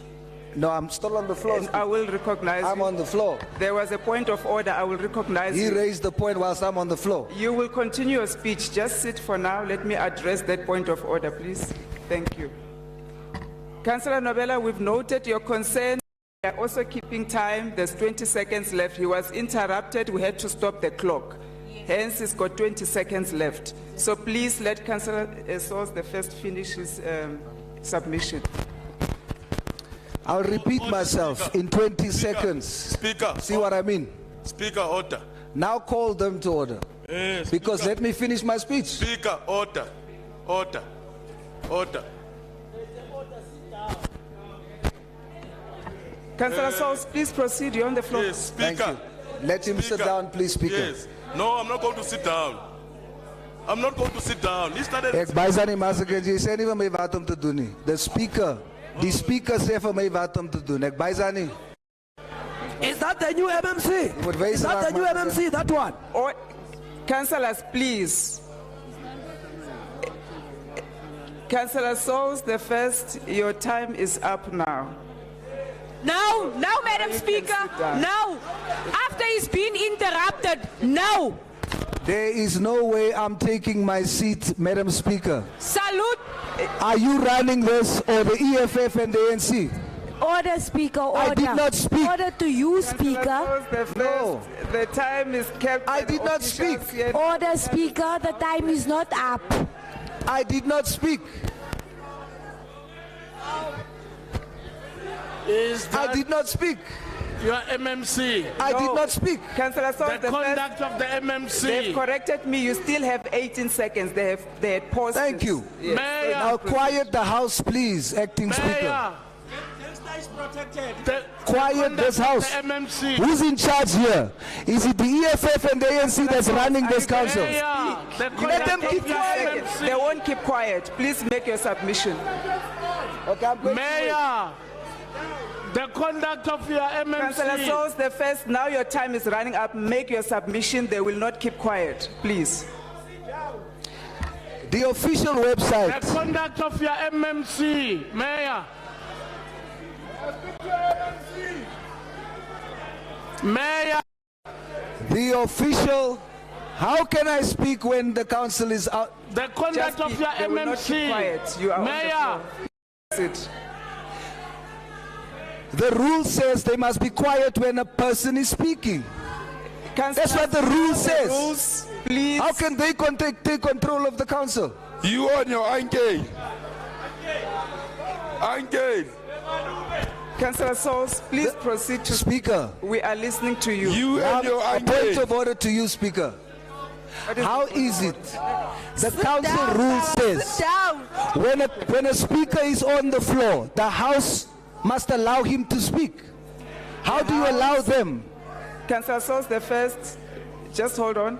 House, I'm asking you please to behave, order. Let Councillor Sauls finish. We pause the time again. Councillor Sauls, the first, you are on the floor. Whether they talk or not, I would like you to finish your submission, please. The official Joburg website states that Kliptown is a squatter camp Down, your time is up. in 1903, but today is made up of RDP and subsidized housing. There is no RDP houses in Kliptown. There is no housing in Cape Town. So the budget adjusted must speak to the correct part of Cape Town.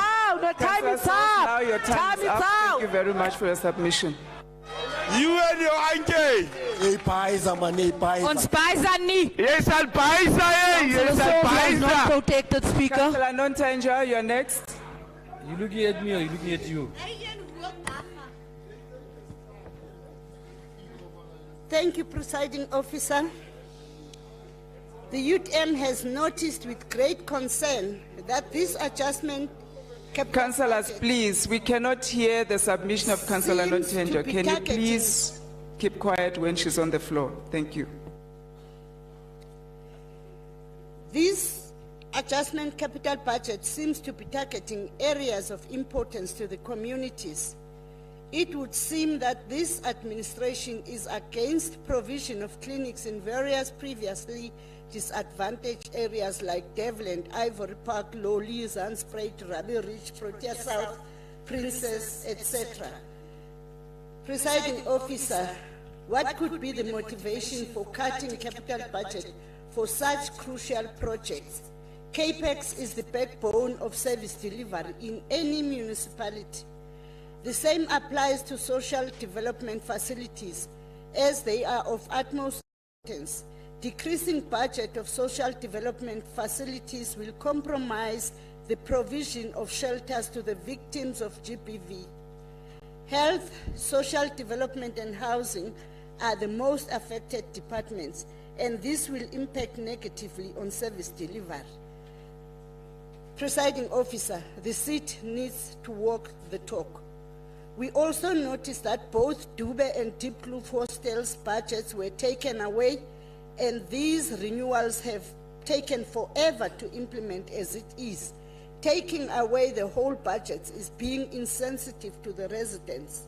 The same applies to housing projects in areas like Cosmo City, Bramfisher, Elias, Mtswaleti, Drizik, etc., which are affected. These adjustments seem to target areas that really need these allocations. While we understand that it's sometimes necessary to adjust the budget, we believe that it should be done in a manner that will not affect service delivery and not impact negatively on communities. We have noticed and welcomed the reallocation to other projects of importance. However, we feel that it is inappropriate to cut from previously disadvantaged and reallocate to the leafy suburbs. The city should always try and strike the balance. The UTM does not support this adjusted capital budget in its current form. Thank you.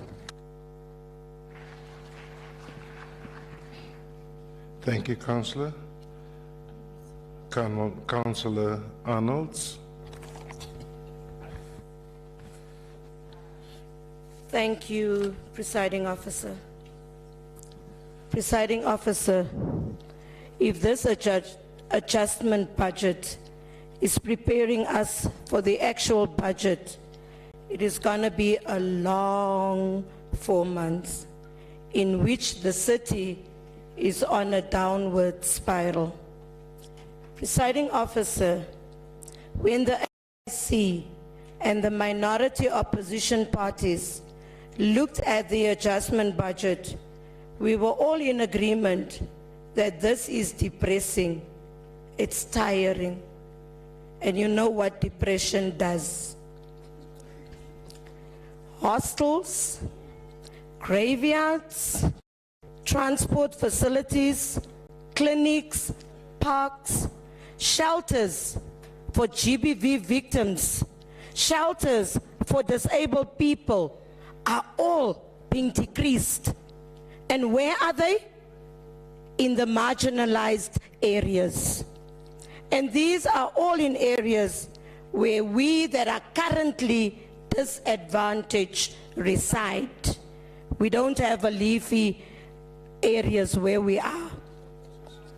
This multi-party government seems to be anti-colored, anti-Indian, and anti-African. Because where we are, in the majority, you just see decreasing on this budget.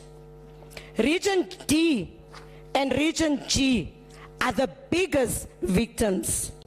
There are political parties within the multi-party government that advocated for the removal of water and electricity meters to be removed. But now they are agreeing to this budget with the government of the day that wants to continue crucifying the marginalized residents. People were hit by COVID. The billing system is a mess in capital letters. Worse, inaccurate reading, faulty meters, and ons moet sê is lekker daar.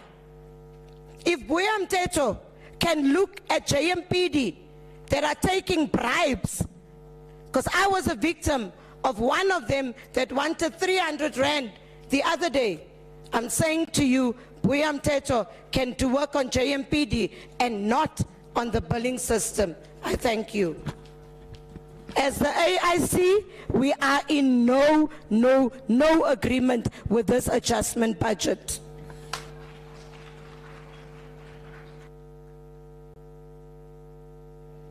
Councillor Netamba.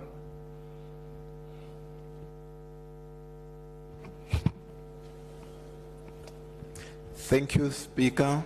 Fellow councillors, distinguished guests sitting in the public gallery.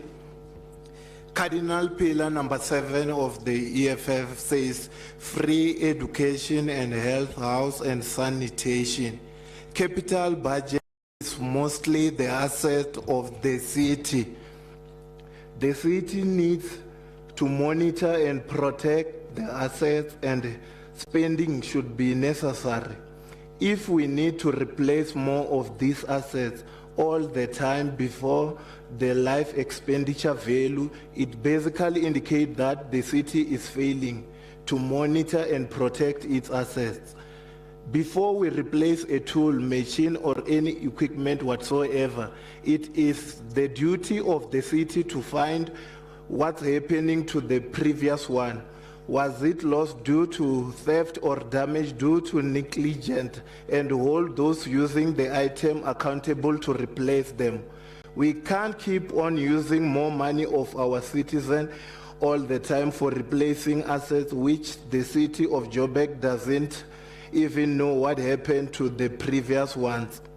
The decrease of 29 million Rand in health is a concern. Affordable quality health care to our community we serve should be prioritized. The clear indication of the city of Joburg being careless of its citizens is through an example of community of Ward 49 Brandfisher and Ward 100 of Cosmo City, where the community has multiple, yet they have no clinic. Yet the budget for this department is decreased. For how long our community should continue to wait for the Naledi Clinic new building to be completed? How long should the community wait for the clinic to open 24/7? This should be attended and the matter of emergency as soon as possible.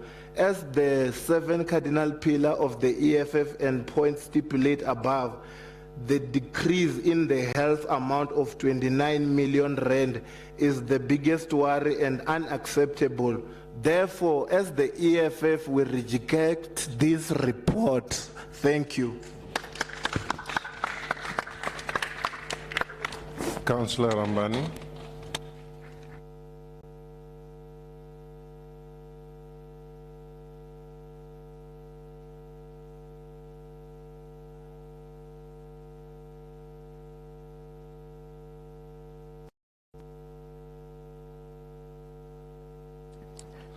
Thank you very much, Speaker.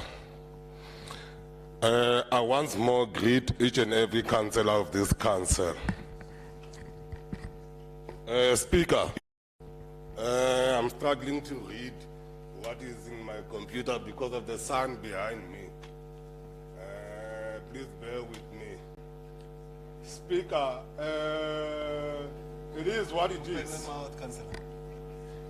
The CAPEX reflect a reality and a political misfortune of the government, of local government unity. However, the multi-party government coalition is here to save the people of Johannesburg and to get things done with a revised budget. It is what it is. Ours as leaders of the society is to accept the situation and correct the misfortune of others. Let us not forget that the same CAPEX was used for electioneering by others. Fortunately, the residents of Johannesburg has rejected them, even with the unfunded capital project, hoping to go to the market to ask for loans, working on the assumption that they will return to power, and continue to hide the reality of the market and state of the city finances. But we are here to correct and ensure that Joburg is returned to its former glory and the residents can witness service delivery on day-to-day basis. This multi-party government is aware of MFMA Section 46 on how this multi-party municipality has been unable to secure long-term debt, as was agreed in the council 8 months ago. But it is what it is, and the unfortunate legacy of the something unity. Speaker, the adjustment budget is not meant to address additional funding requirement, and accordingly, department and municipal entities will be required to reprioritize within their budget. Reallocations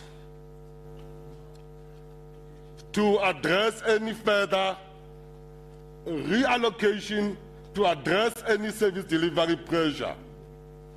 COVID-19 undoubtedly negatively influenced some contractors and suppliers' ability to perform in terms of their contracts.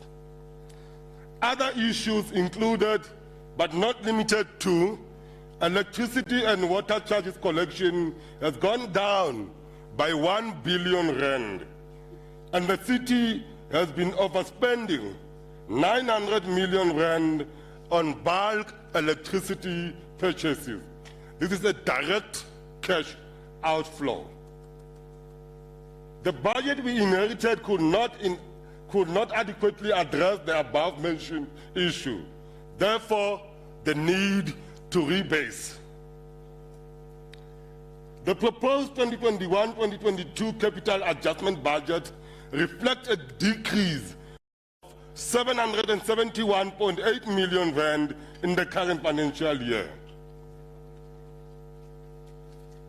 It is a downward adjustment. If a downward adjustment was made, it is due to, amongst other, the following factors: media performance. That's number one. Number two is the grant reduction. Let us zoom to the media performance. The media performance of projects, especially CAPEX projects, are judged in terms of the progress that has been made and percentage of funds that has been spent. If a project has not yet broken ground, it will be deferred to July. We are not cutting down that project. It is just being deferred because it is not going to be completed.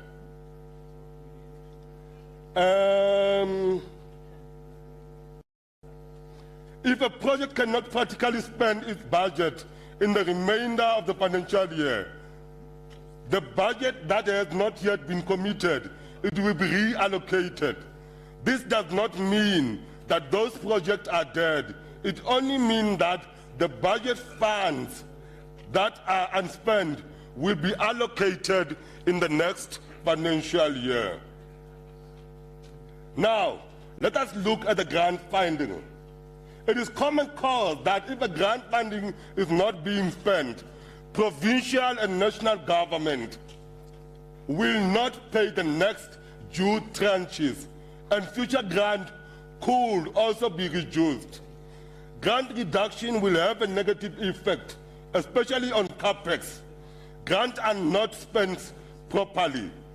Decreases in grant funding for health and city power is the total amount of 141 million rand.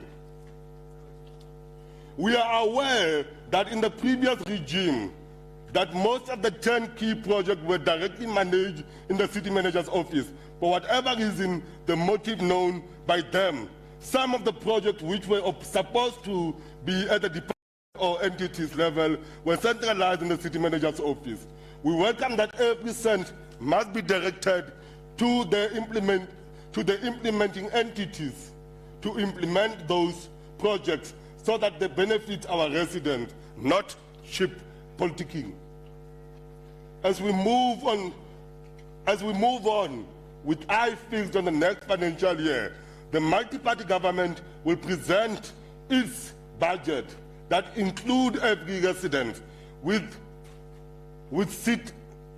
that include every resident of the city of Johannesburg, and which enable things to be done in the cities, because we are the government that cares. I thank you.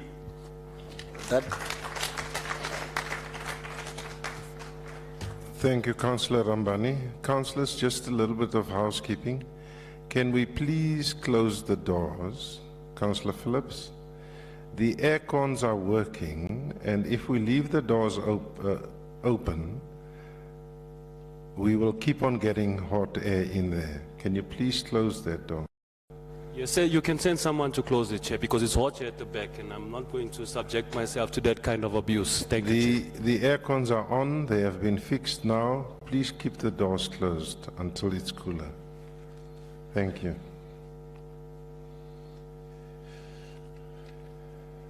Councillor Masuku.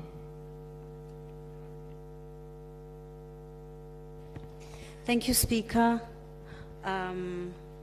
Executive Mayor, and our leader of caucus, Councillor Moerana, and of course the councillors in the ANC caucus and fellow councillors. Speaker, I just want to say that, you know, a concocted coalition based on deals and positions will never be a will of the people. So we must be able to differentiate 87 wards and what a majority is, and a coalition that was based on deals as if it's friends like these. Our country's painful past forced us to confront spatial inequality at a policy level, which meant that the city needed to develop a logical and an implementable strategy for how livelihoods of the poor will be supported spatially. The areas of Orange Farm, the areas like Ivory Park, Kliptown, and your Diepsloot were envisioned by the late former executive mayor, Jeffrey Mulantwa Makubo, and his administration in 2020 to improve their public environments, and while enhancing infrastructure and promoting equitable access to economic opportunity in those particular areas. It was his belief that the 10 key projects not only be about installing services and ensuring that access is available to all, but more about ensuring that we unlock our townships. Councillor Masuku, there's a point of order. Will you take your seat? Councillor Sauls. Yes, Speaker. First. I'm rising to ensure that that the House is not misled. In the presentation, as I said in mine, Kliptown did not benefit from what my colleague is speaking about. So Kliptown did not benefit. Sit down. Okay. Councillor Masuka. I will repeat in case those who may not have heard and need earbuds, I will repeat for their benefit. The areas of Orange Farm, Ivory Park, and Kliptown were envisioned, were being the operative word, if you are listening, were envisioned by the late executive mayor, Mulantwa Jeffrey Makubo, and his administration in 2020 to improve. Masuku, there's a point of order. Will you take your seat? No, no, Speaker. Speaker, Councillor no. Ashley Souls. What's your point of order? The point of order is this house is being misled. Even though Kliptown is mentioned, but Kliptown were not envisioned. Whoever they envisioned was not Kliptown. It was not Kliptown. It's overdue his time. Councillor Masuku. Don't entertain a clown. No, that's unfair, man. I'm very worried, Speaker, through you, if there are MMCs who don't know that the adjustment budget is even cutting allocation on 10 key projects that were allocated for Kliptown. I'm very worried. Oh, Kosiam. As I proceed, Speaker, it was... Councillor Souls. So if you're going to allow a dialogue, then this We is can't not how have a Council dialogue. works. No, you cannot allow that clown. I'm not going to be subjected to this. Chief, lower your hand. Not going to be subjected to your anarchy here. Councillor Masuku, I'm chairing the No, meeting. it can't be. That is I'm chairing the meeting. Take control of the meeting, Speaker. Councillor Souls. We cannot allow for a He's dialogue. not a special person. We are poor souls. Raise the last point. Thank you. Is it a point of order what? Is it a point of order what? You can press your button.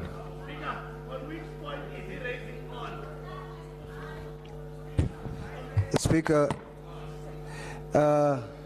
in case my colleagues don't know, the Patriotic Alliance understands the adjustment and fully supports it. No, but we cannot have a TikTok. We are clear about our understanding. Don't mislead the House. We understand. Thank you, Councillor.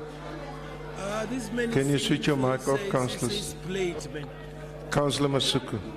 Councillor Moorani. He's singing for his plate. Thank this you. man. Speaker, can we remind MMC Saul that he's now MMC, is no longer an ordinary councillor like he used to sit in that corner and howl.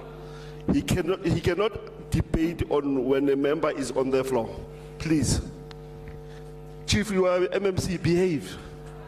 Sit down. Sit down. Plane. He's an MMC. Councillor Masuku. So what is my time now so that I recollect my thoughts?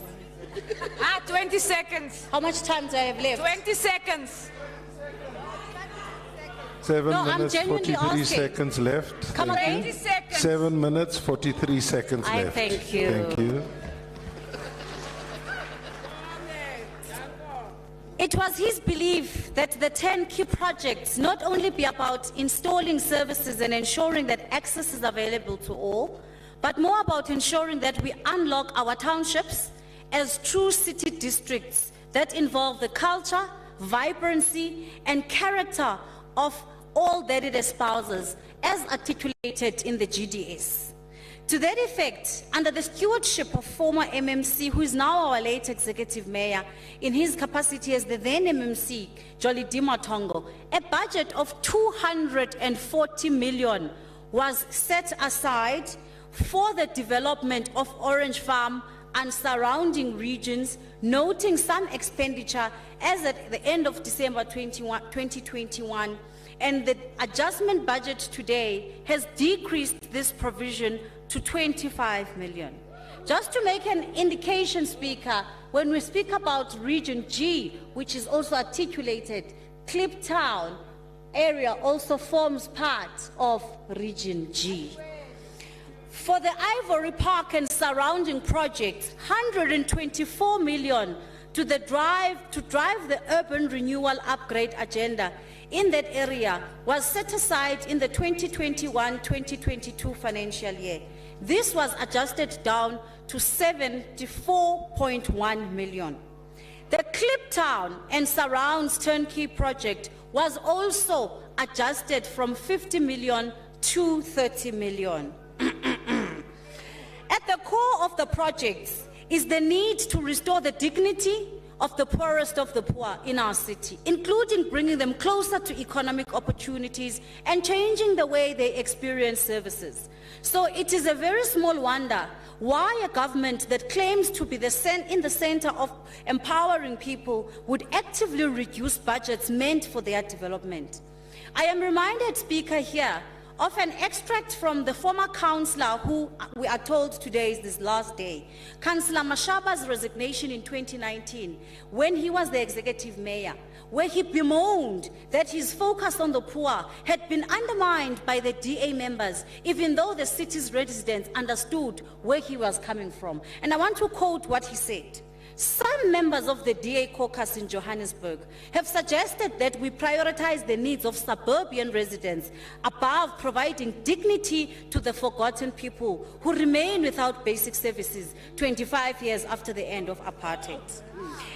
And he further goes on and he says, in his own words, I have had to deal with individuals who would rather I spend more time on cutting grass and other things and fixing broken and aged infrastructure, than fixing that infrastructure which threatens disaster in our city. Today's significant adjustment is a budget that exposes exactly this mentality that caused Councillor Mashaba to step down as the executive mayor because of the blatant disregard for poor areas and emphasizing and prioritizing affluent areas. Yes, and I say this, Madam Mayor, through you, Speaker. Taking care of the vulnerable members of our society by ensuring that their plight is at the center of all policy responses is part of a caring government. Again, this administration has proven to be out of touch, politically devoid, and blatantly prejudiced against the poor community, which is a dangerous mixture of governance given the rate of both urban decline in Johannesburg. If not arrested, the potential gaps between the affluent and the poor communities will cause an uprising from our communities. In the report, the adjustment demonstrates that the DA-led coalitions is really anti-development and anti-poor. 40 million from Joshua Turnkey project, 4 million from Finetown proper housing, which goes against your own priority number 1 and 3 of getting the basics right and a caring city. The disdain for the poor and vulnerable people is further evident in the following: 160 million reduction on the budget for Ria Vaya buses aimed at completing phase 1C and improving mobility and access to economic opportunities. Reduction in the budget for community facilities and various areas in Calfontaine, 55 million reduction in formalization of informal settlements, keeping in mind that some of these informal settlements were promoted during the term of 2016 to 2019. 20 million reduction in the budget of stormwater improvements in Protea Glen, and 29 million taken off from resurfacing of the Soweto Highway. And these adjustments raise concerns because of the structural needs and, in turn, the poor reflection on policy targets. Speaker, as I conclude, the Freedom Charter states that there shall be houses, security, and comfort. The DA-led coalition, Mr. Speaker, under the stewardship of Mayor Palazzi and MMC Mabaso of the Inkatha Freedom Party, has cut the budget of Joshua and housing budget, and it is cut in the areas where we need housing and security the most: Orange Farm, Enedale South, Cosmos City, and Bram Fisherville. Speaker, on page 9.22 of the report, there is no reason provided as to why we had to actually cut, because if you are cutting and reducing, you must give an explanation. But when it comes to housing, it's just do as they wish. There is no explanation provided on that pledge. And it's a clear demonstration that it is not an important aspect in the priorities. It is further disappointing and devastating and tragic that a country and a city where GBV is a second pandemic, our city reduces the budget for GBV shelter where women and children would have found refuge. And it goes against your own priorities, Madam Mayor, of a safe, secure city, and priority 3, where you speak about a caring city as articulated by yourself in your top 7 priorities. Because, Mr. Speaker, the shelter for displaced people that has been cut as well, reduced, also goes against those priorities. And I spoke about issues of mobility, and cutting the phase 1C budget is one of those issues. So in conclusion, when you compare the administration's priorities with today's adjustment budget, it is clear that the priorities are a wish list so as to appear to be inclusive and caring, when in reality it masks of anti-poor, anti-transformation, and we have all now seen the real Democratic Alliance coalition, supported obviously by the Freedom Front Plus, Action SA, IFP, PA, ACDP, and reality is communities of Johannesburg. The 4 months that you are seeing is a precursor of what is going to be the real budget that is going to brace you for the next years of poverty and unintention in your communities. We do not support the budget. Point of order, Speaker. 27 years of corruption.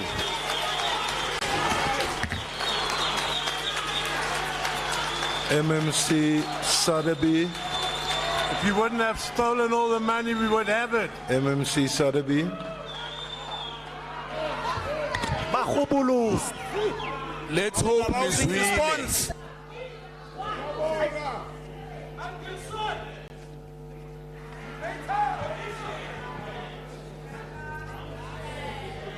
Thank you, Speaker. As I deal with the CapEx budget, let's hope you've heard.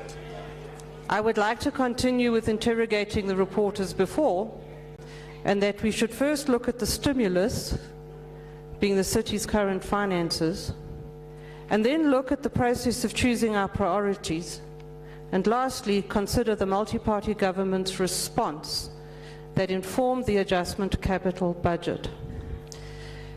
Before I continue, I want to state that I take cognizance of the fact that any discussion, especially on capital projects, as has been noted with the responses that have been given so far, is extremely emotive. As I have mentioned, we have a common goal to serve the residents of our city, and for most of us, that service is measured in bricks and tar, clinic beds and streetlights. This sentiment is fair, but I ask you, my fellow councillors, to look at the bigger picture, at least the picture for the next 4 months. For us to rebase successfully, we had to consider the city's mid-year performance and, importantly, the mid-year performance of projects. I have touched on the city's financial performance, and now let's address the performance of projects.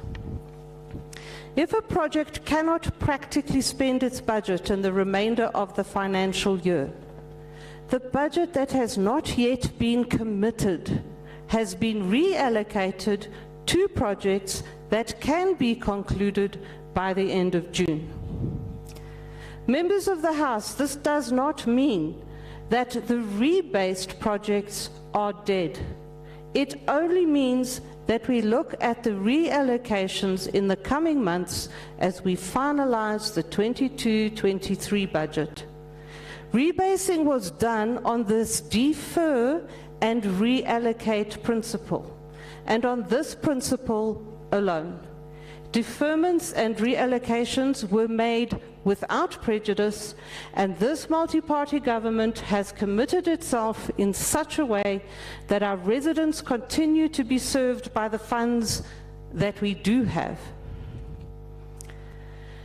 Councillor Harris, thank you for showing an understanding for the reason of the rebasing for the next 4 months. After this budget is approved, the path is laid to conduct what we call the Investor Roadshow. Having shown a willingness to exercise fiscal prudence and our commitment to good governance will increase the willingness of our investors to lend us the money that we need for the next 5 years. We are in the process of reviewing the supply chain policy and hope to be able to present to this council a policy that will ensure proper purchasing. And I have to trust that I do have God's wisdom, because the word tells us that if any man or woman does not have wisdom, let him ask of God, who will give him wisdom freely and without reproach. Mr. Speaker, through you, might I share the following details with regards to Lenasia. Lenasia High Level Reservoir budget has increased by 2.8 million. The regeneration of Lenasia CBD increased by 7 million, so I hope there's enough there to deal with very real concerns. To Councillor Sauls the First, I encourage you to facilitate input into the IDP for Kliptown, which will inform the budget for the next 5 years to bring balance and opportunity to the whole of Kliptown. As indeed, I do encourage all councillors in this chamber to encourage all the residents of our beloved city to participate in the IDP process so that balance and opportunity can be experienced by all. The only motivation to cut any budget is because the city did not get 1.5 billion rand in expected loans on which the previous budget was based. Not 1.5 million, not even 500 million. 1.5 billion rands has not come in to the coffers. Only those projects that had not yet started and those that cannot possibly spend the rest have been deferred. But with respect to leafy green and marginalized suburbs spend, EISD, leafy green decreases by 4.4 million. Other sections increases by 160,000. Transport, if we have to use this demarcation of spend.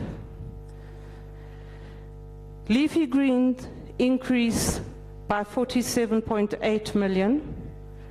The rest of the city increase by 70.9 million. In health, 6 million of the 6 million decrease for Freedom Park, Hickinsile and Lawley clinics, that decrease has been made in order to accelerate construction within other clinics. Protea South has been decreased by 7.7 million, but that construction will resume in June. Zandspruit Clinic had to decrease because of disputes with community who took occupancy. That budget has been put into July to the 22-23 budget. It's not got lost. The Princess Plot social housing project is increased by 68 million.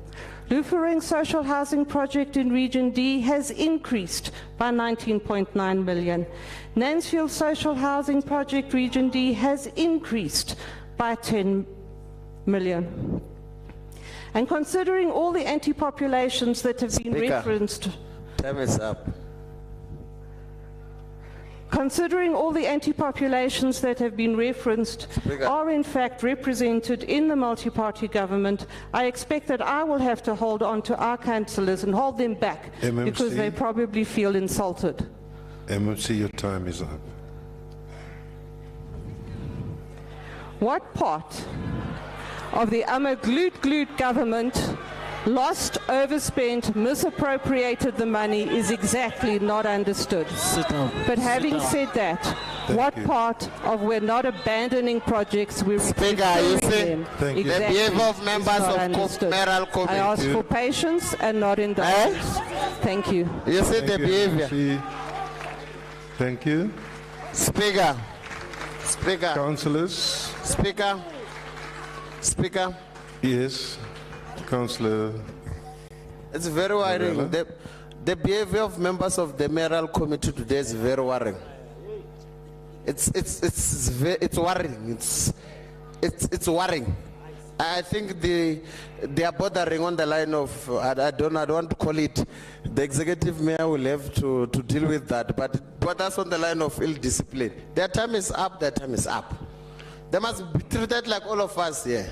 Because all of us are here representing constituencies, communities, which voted all of us into this council. Thank you, Councillor. And you are allowing some of them to clown. I don't know why. But it's fine.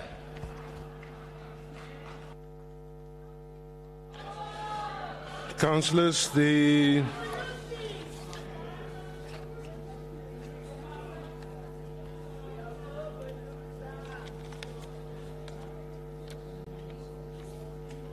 resolutions on item 9 is Speaker. on page. Speaker, just before you 9. proceed,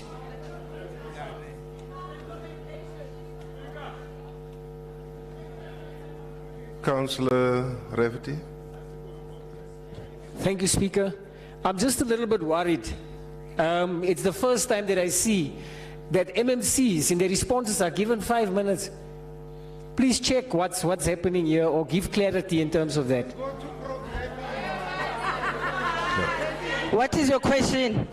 We will check on that, Councillor Rafferty. Can I just have Councillor up there? I don't see which councillor it is. Please switch off your mic. Councillor Novella? No, at the back of you. There's one of the councillors there whose mic is on. Please switch it off. Please switch it off. Thank you. Councillors, the recommendations are on page 9.24. Is the item agreed to? No. Thank you, councillors. I have no clear indication as to what the answer is. There is both no's and yeses.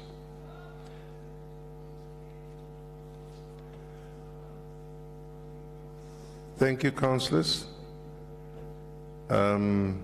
Is the doors closed? Please just check there at the back. Please ring the bell once for those that are outside to come in.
You can switch it off.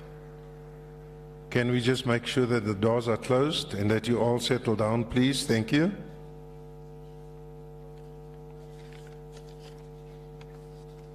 Thank you.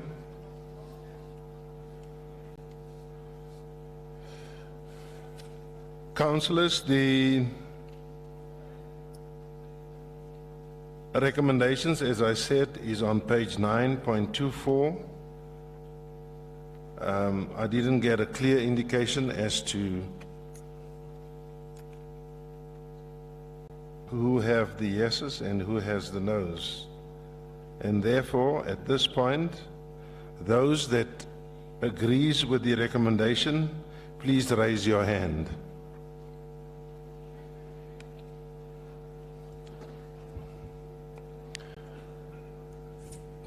Thank you. Can we have a count? I'm Mabaso. Who is counting on top? Okay.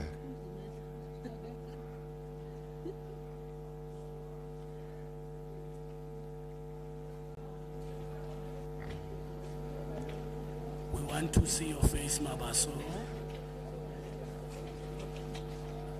Mabaso.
Thank you, councillors. Please keep your hands up. Are we done?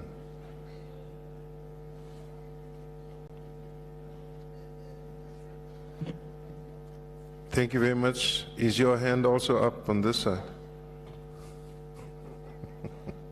Okay, you can put your hands down, councillors.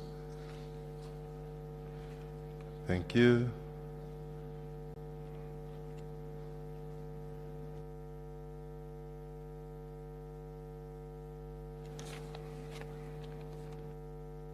Those councillors that disagrees with the recommendations, please raise your hands.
Speaker, is it allowed for a member to take pictures while we are busy with the business? Councillor Stolle is busy doing something that is illegal. Of ACDP, a whole Christian, call him to order. Councillor Stolle, please, no pictures.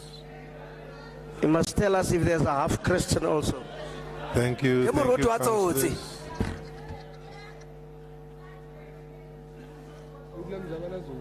Councillors, please raise your hands. Please raise your hands.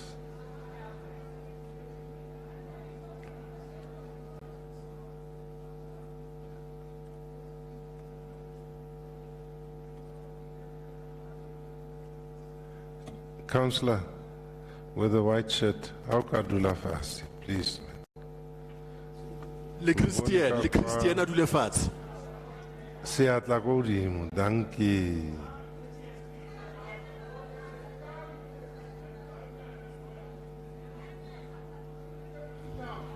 Christian, sit down. Christian, sit down. Speaker, Rule 72 is standing up there. Can you tell Rule 72 to sit down also?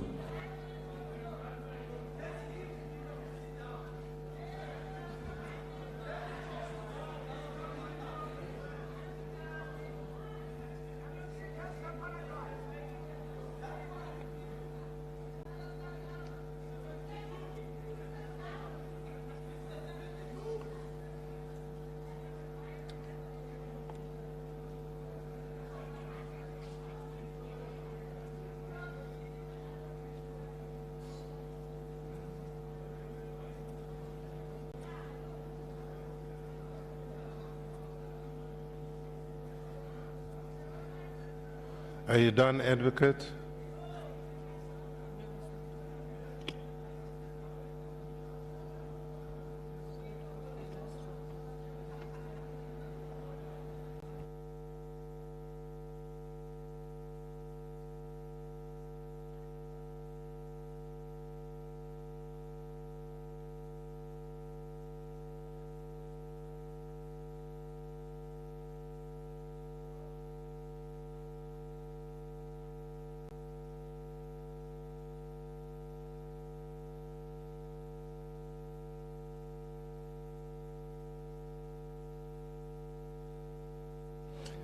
Thank you, councillors. You can put your hands down. Ke a leboha.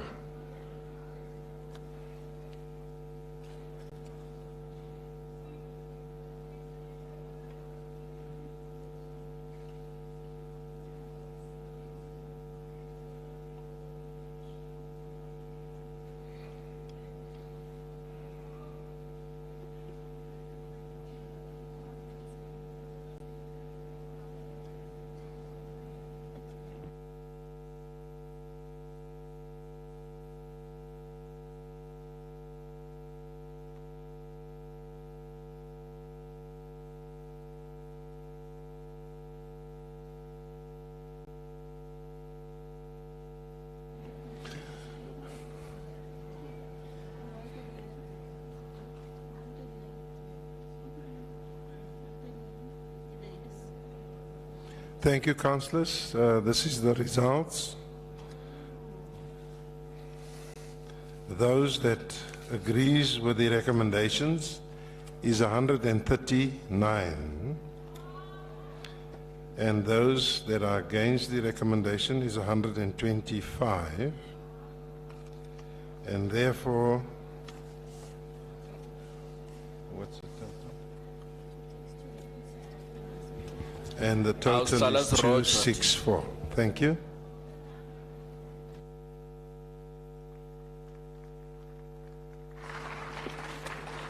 So the item is supported. Thank you.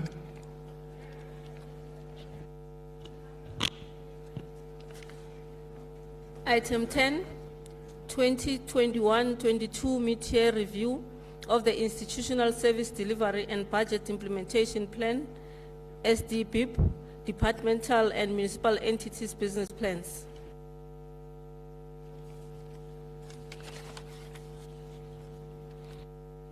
Speaker. Councillor Whistler.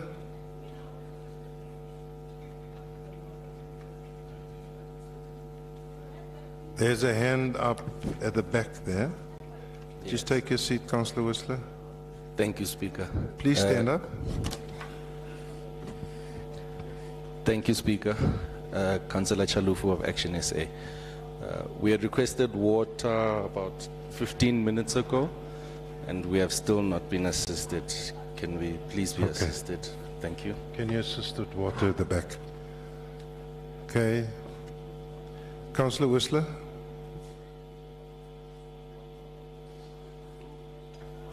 Thank you, Speaker.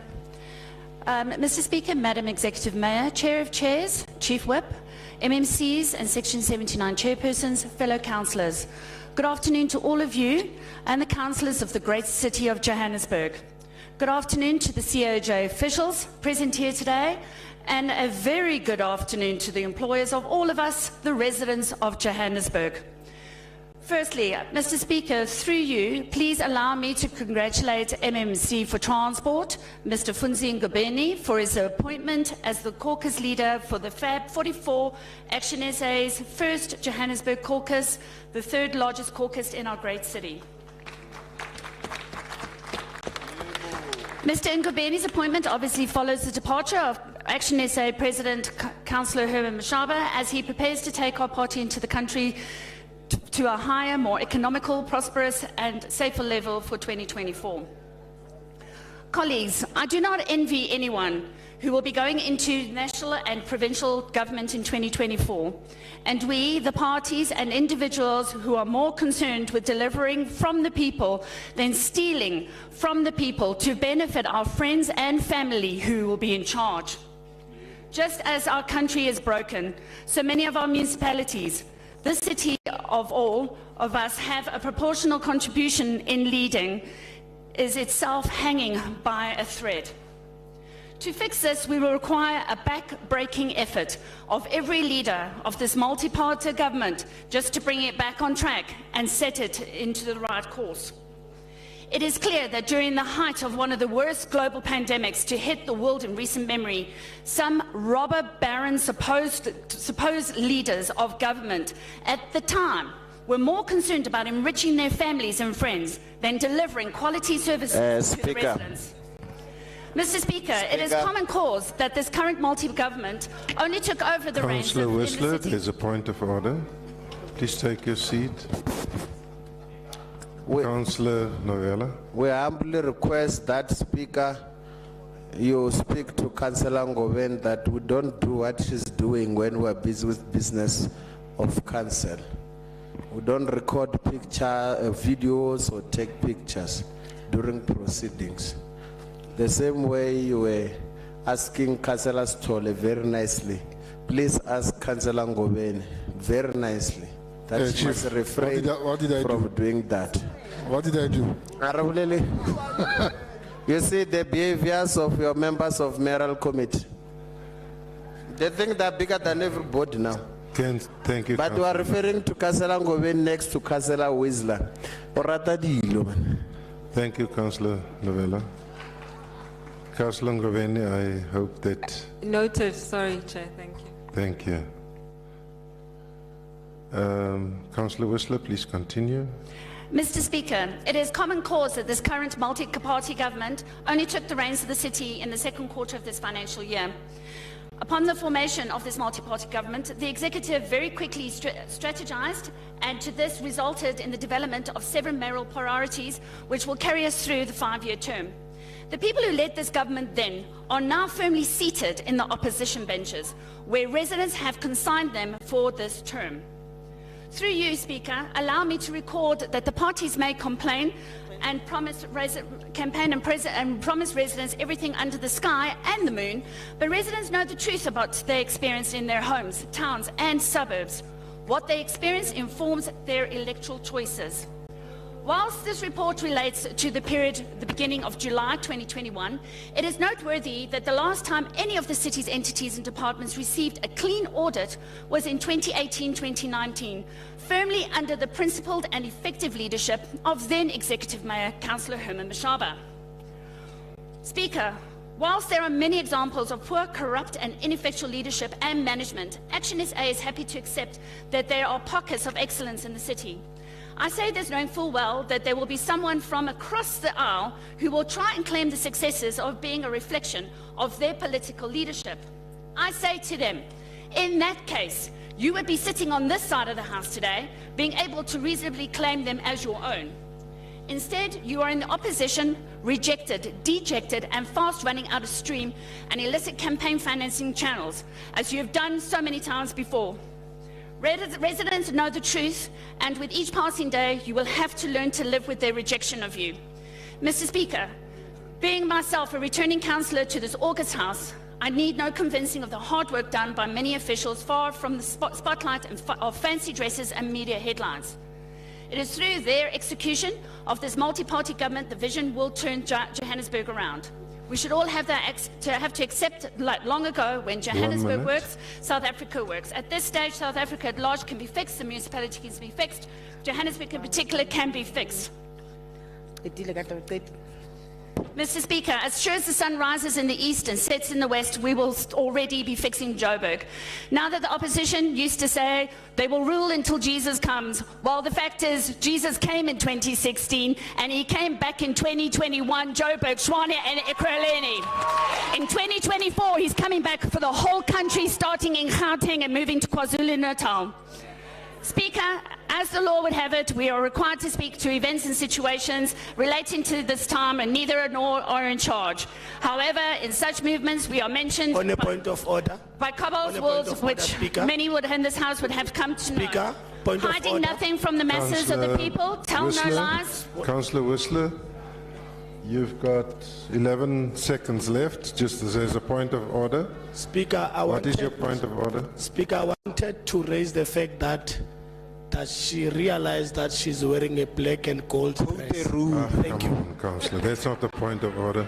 Please continue. You've got 11 seconds Point left. of order, Speaker. Councillor Sauls. Although I love Councillor Whistler so much, but I am a person of consistency and truth and transparency. You love it. My faith, as I said earlier, is in Jesus Christ. He has not come yet. The second coming. And I feel very bad, and I must state it, in this house, when we must respect each other's faith. When we speak, we must speak respectfully about and in consideration of others' beliefs. Thank you, Speaker. Thank you, Councillor Ashley. Councillor Whistler, please just complete. Hide nothing from the masses of our people, tell no lies, expose lies whenever they're told, mask no difficulties, mistakes, failures, and claim no easy victories. Therefore, we as Action SA accept the responsibility and accept this report for the truth it seeks to expose. Thank you. Thank you, Councillor Whistler. Councillor Dyers.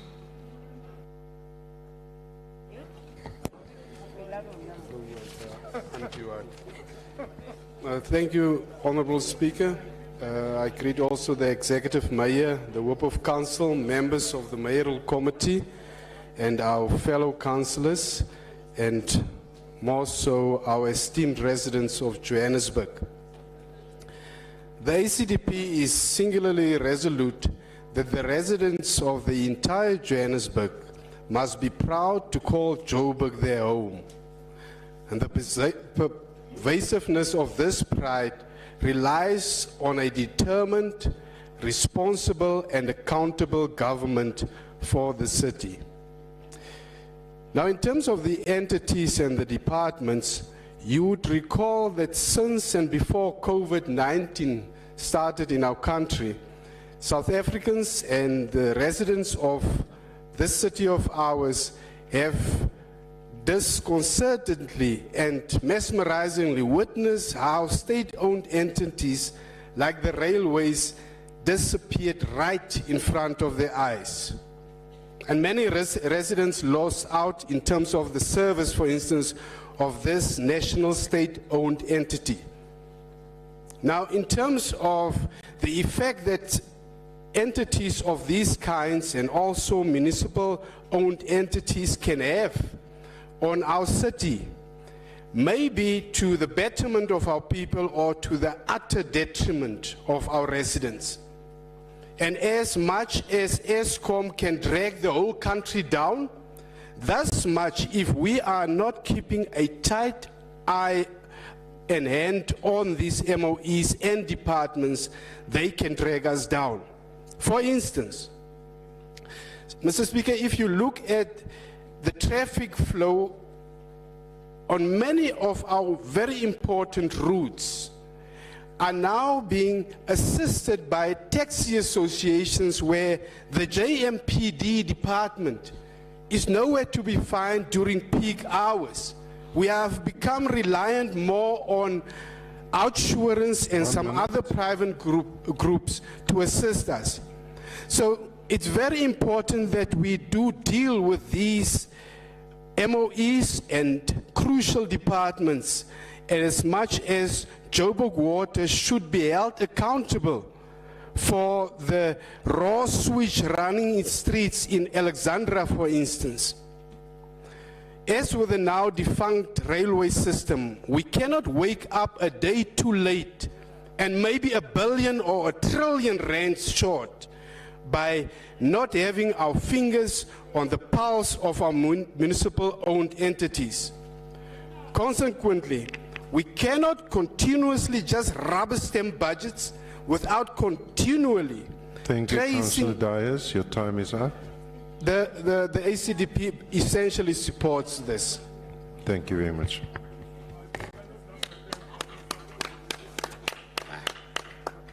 Councillor Musitla.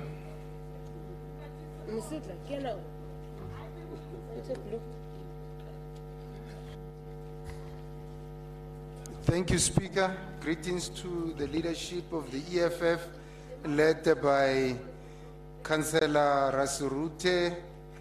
Speaker, with so much unused land around the city of Johannesburg, it doesn't make sense to see a report which is written that Joshko is unable to construct rental units due to challenges relating to the access to land. The city must expropriate land, make it available for Joshko to construct retail units. This report was served to us on Tuesday and is less than 72 hours and was only served to the mayoral committee on the 21st of February. Again, the problem of cut and paste, Speaker, under the DA administration is continued, shows that we are on an autopilot. Pick It Up plays a significant role in keeping the city clean and collecting revenue, so it can be correct that in this day and age, outsourcing is still seen as a solution to addressing Pick It Up problems. Building state and government capacity, which lead to the abolishment of tenders, will help us solve this problem. The real solution to problems faced by different entities is building internal capacity, Speaker, to prevent corruption, delays in development, and ensure that services are provided seamlessly. Lerata bukolobe batho ba helenzile. The downward adjustment of KPI 26, which is the number of households with water access, can be justified. Even residents who live in the so-called private land or areas with other challenges Order, Speaker. deserve access to water in their There's a Order, point of Speaker. order, Councillor. Councillor Musitla. Order, Speaker. Please raise your point of order, Councillor. Mr. Speaker, the standing rules and orders of this council prohibit all of us from using unprofessional language. Which rule? The Speaker has just indicated which rule that we like piggish behavior. Yes, I'm translating. Ore re rata bokolobe.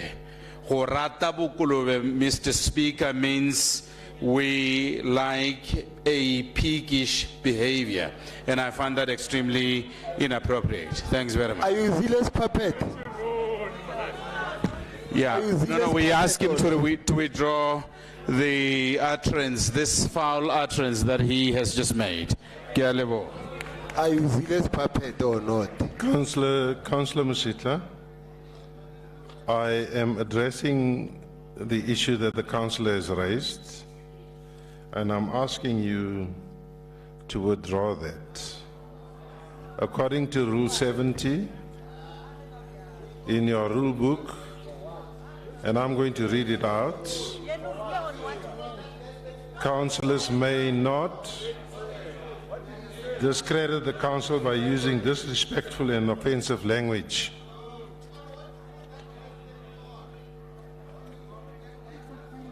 Can you please withdraw, councillor, so that we can continue?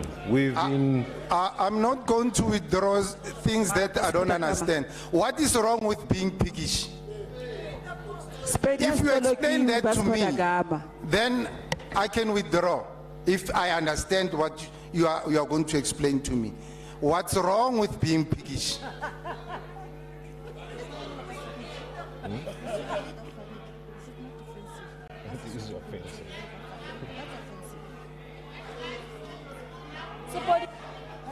Councillor Musitla, please continue. Please continue.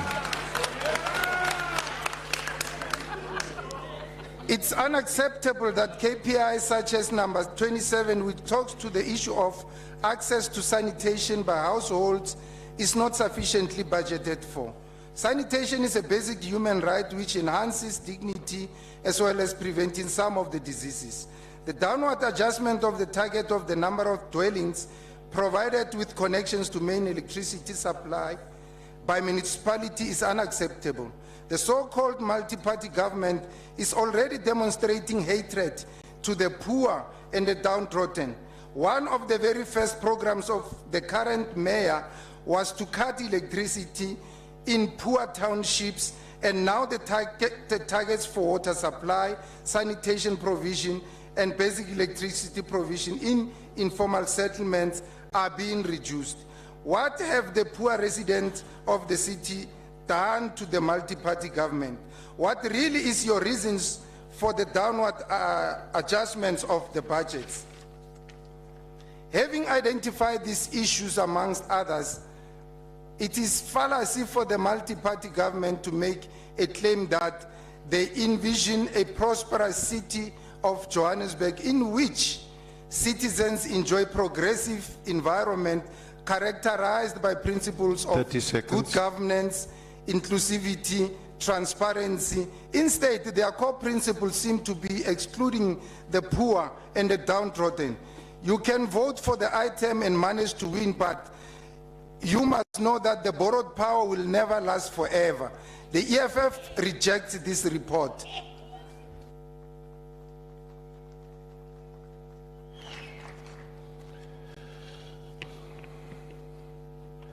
Councillor Rambani.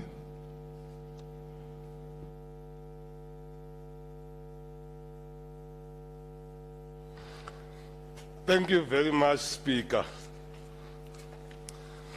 Speaker, the operating and the capital budget has been approved some minutes ago. I have gone through the SDBIP and I find that there is an alignment between the SDBIP, the review of the SDBIP, and the approved adjustment budget.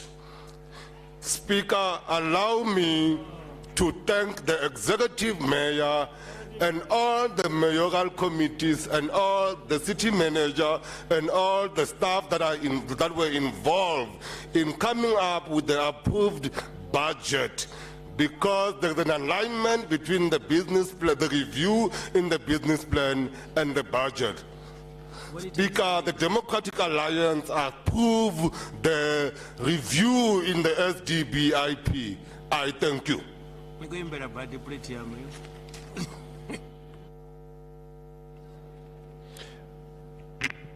Thank you, Councillor.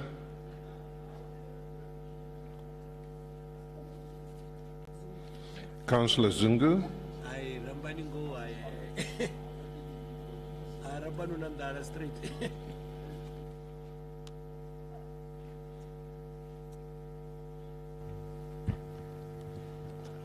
Greetings, Speaker. Or should I say, presiding officer. The leader of our caucus, Councillor Mpomirane, our COJ residents, fellow councillors. Somlomo ngivumele ngikhulume ku item 10 on behalf of the only part that is pro-poor. And again, Speaker, enyangeni yazothando, allow me to wish Imbokodo a happy belated Valentine's Day.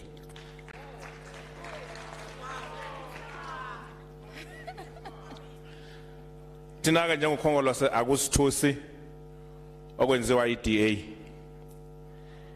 iDA does not have any interest in our poor communities.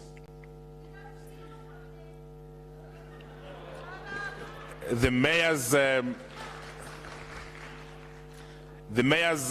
lousy, nice priorities are countering what the government of local unity prioritizes.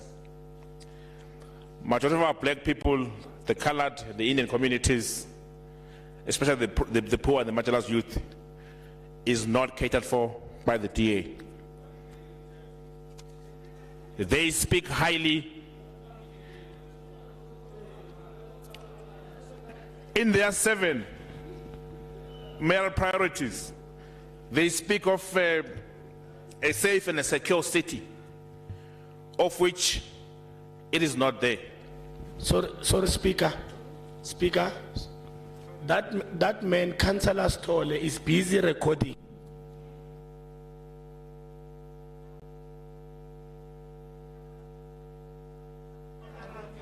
I want to record abantu lokuchamile. Amara mfundisi ustotu man, yazi. Mfundisi ustotu kanje. Councillor, I didn't give you a right. No, 1 minute. I didn't give you a right to speak over the mic.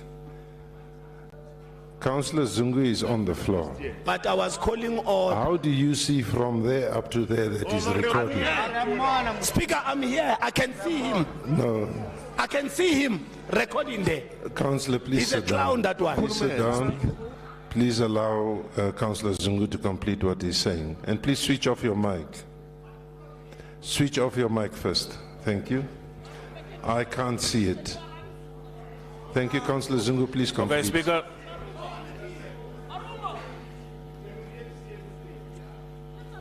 Mayor, on your 7 priorities, you speak of a safe and a secure city, of which I do not see.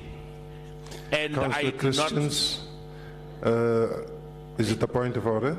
Councillor Zungu, please take your seat. How many minutes? How many minutes is he on? Thank you, Speaker. Speaker, it seems I don't even have to quote the rule. People have learned from across. Speaker, the councillor who you just chastised for speaking over the mic called a fellow councillor a clown.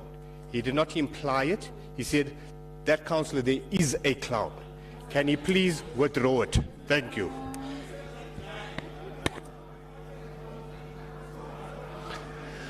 Councillors, can I please? He said address- that councillor is not clear. Councillors, He can I said that please councillor address is the not House? clear, not a clown. He said, How did you hear? You are so far. How did you hear that?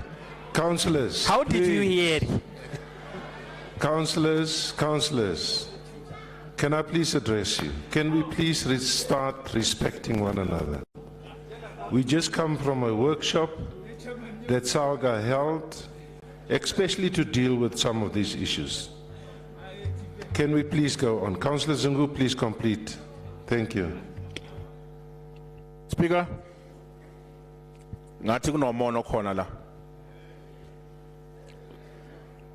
Speaker, on the safe city, I want to repeat that this is just a mere fallacy.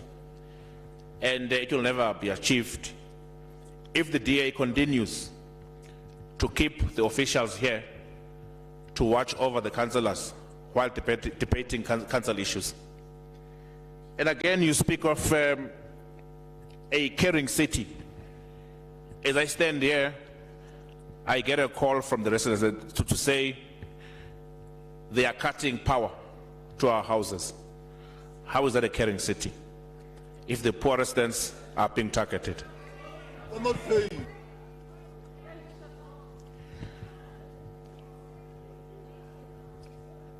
Mayor,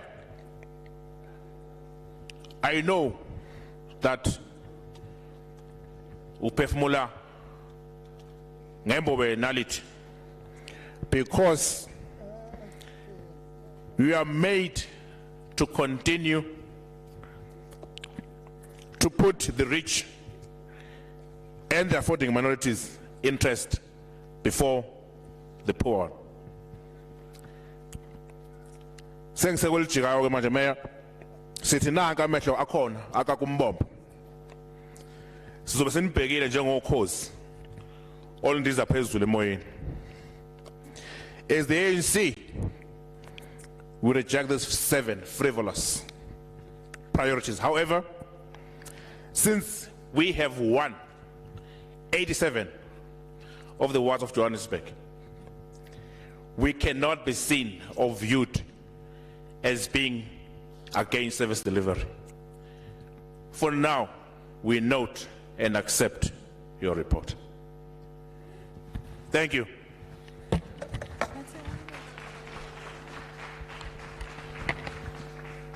MMC Sabadi.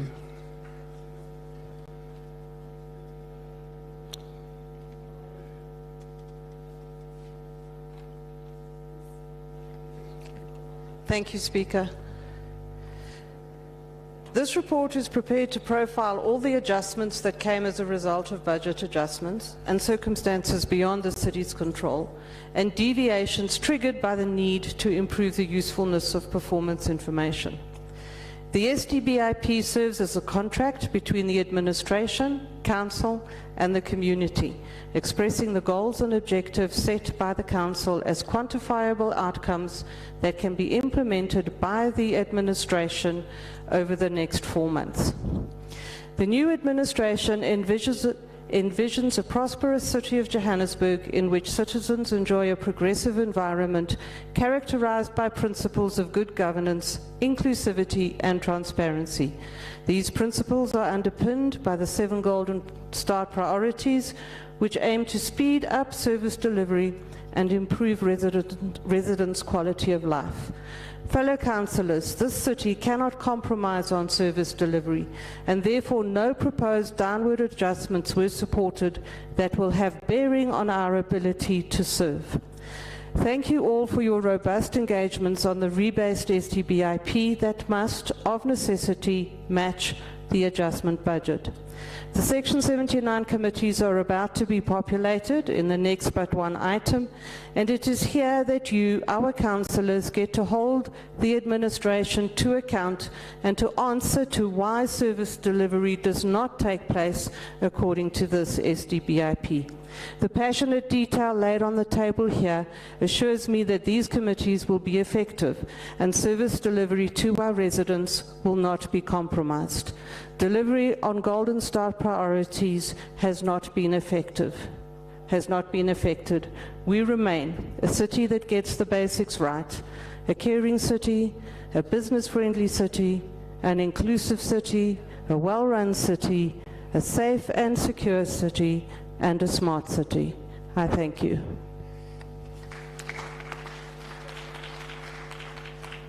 Thank you, MMC. Councillors, the recommendations are on pages 10.16. Is the item agreed to? Thank you, councillors. The yeses have it.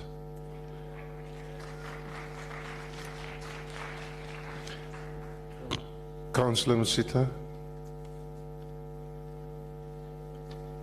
Thank you, Speaker. Please note the dissent of the EFF. Thank you very much. Noted.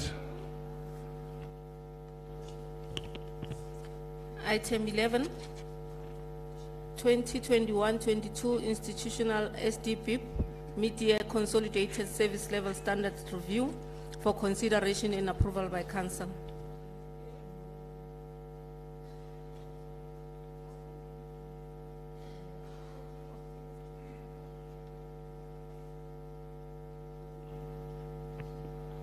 Councillor Sitole.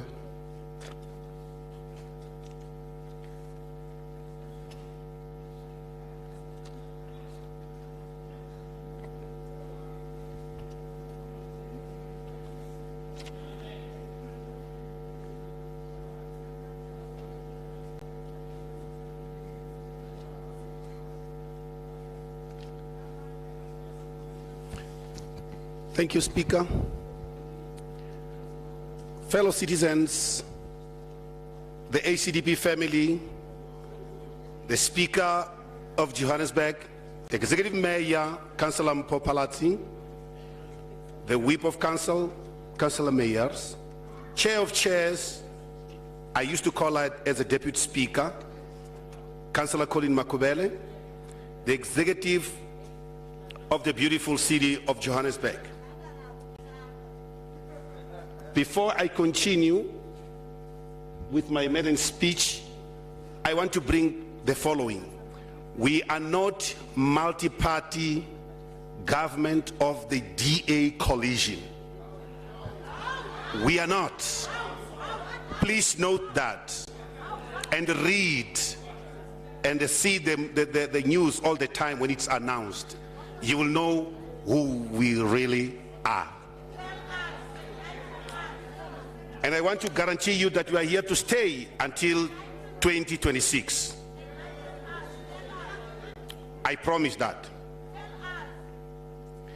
The expanded social package, ESP, is designed to provide free basic service to qualifying individuals who meet the predetermined criteria set out in the policy. Many households within the city that are dependent on the indigent rebates and unemployment and the poverty intensified in many communities in the first 6 months of the financial year, and it continue through the second half of the year due to COVID-19, as some say so. And we know that some's got opportunity to take for themselves and hide behind COVID-19. Nevertheless, the environment citizens with stressed financial conditions access the expanded social package to improve their economic circumstances. The city remained concerned about the well-being of the inhabitants and therefore the basic needs of the citizens. We realize, though, the indigent rebate, which includes of consent and ESP, played a vital role in ensuring the household access of FBS, especially those that could not afford to pay the services. Therefore, we want to emphasize as a ACDP that the engagement with the community should continue, and we also have to continue to educate our communities so that they can easily access those opportunities. As a ACDP, we once more want to say into this house that we are not here by mistakes, and we are voted by the real voters that love God. And we will continue to give their services that deserve the citizens of this community. Therefore, ACDP will support this proposal. Thank you. Thank you. Councillor Danjwa. Thank you very much, Speaker. Once again, Speaker, I want to borrow from Charles Peguy when he said, and I quote, "He who does not bellow the truth when he knows the truth, make himself the accomplices of liars and forgers." I close the quote. Speaker, once again, it's the July 26 movement, the only genuine leftist and the fastest growing revolutionary movement in the world. We are rising to ventilate our thoughts on the report requesting council approval of the proposed mid-year deviation of the 2021-2022 Institutional Service Delivery Budget Implementation Plan for service standards of City Power, Group Finance, Joburg City Parks, Zoo, and JPC. Speaker, the EFF is one of its 7 non-negotiable cardinal pillars: expropriation of land without compensation for equal redistribution in use. And as a result, Speaker, the EFF rejects the SDBIP deviation that is calling for the sale of land with the contempt that it deserves. Instead, the EFF is calling for the city of Johannesburg to expropriate the land that was stolen from us by the land thieves without compensation. He who does not bellow the truth when he knows the truth makes himself the accomplice of liars and forgers.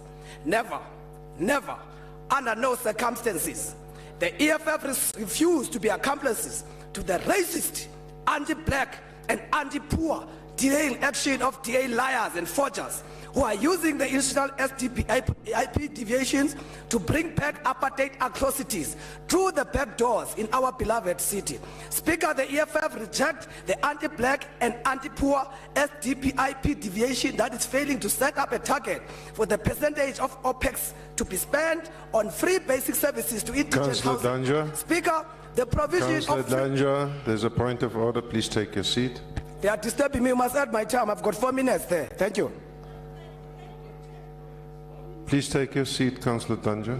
Thank you, Chairperson. Please, can you ask Councillor Landra to withdraw liars? You must use language that is beholding in this house. There's no racist and no liars here. So he must withdraw, please.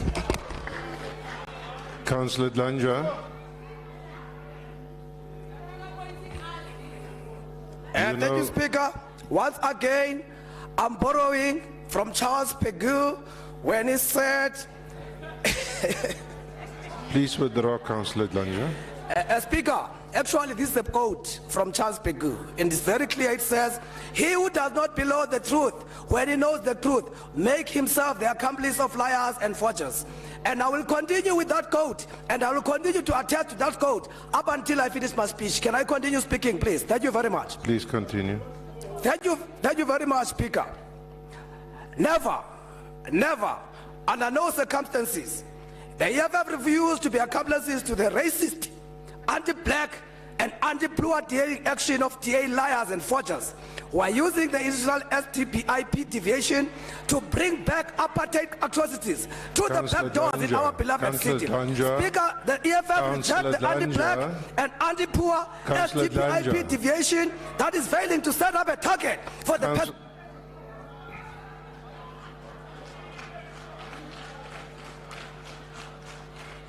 Councillor Danja, will you...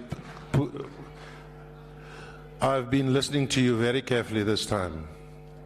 Please withdraw liars.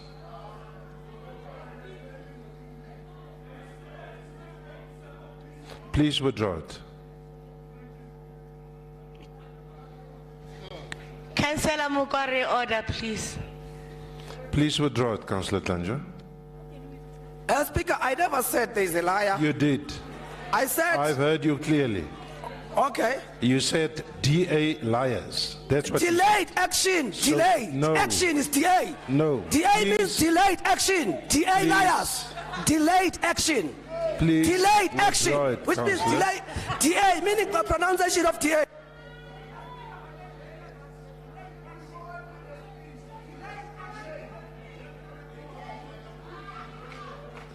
Please withdraw it, Councillor Danja. Withdraw it.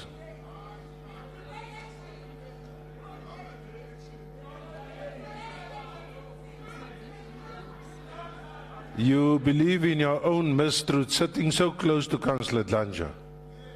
I've heard him very carefully because there was a complaint. Please withdraw.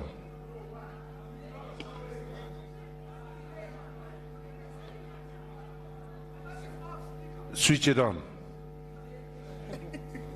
and withdraw. Thank you very much, Speaker. The liar of a delaying action, then I will draw. Of a delaying action called DA. Thank you very much, Speaker. Let me Councillor continue my Danja, speech. Councillor Danja, I withdraw the lying. You are really testing my I'm saying my I withdraw patience. You are testing my patience. I've asked you to withdraw. And I withdraw. I said I withdraw. And I expect you to withdraw unreservedly. I withdraw the liar of the delaying action. Councillor Danja, please don't play around with words. Speaker, can I continue, please? I withdraw the lying there. Don't play around with words. Of delaying action. Withdraw. Speaker, the EFF reject the anti-black and anti-poor.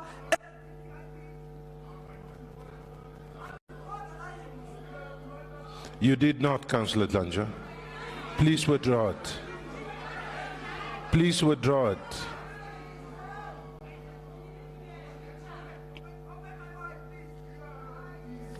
I withdraw, Speaker. Thank you very much. Speaker, the EFF reject the anti-black and anti-poor SPBIP deviation that is failing to set up a target for OPEX to be spent on free basic services. The provision of free basic services to indigent is non-negotiable.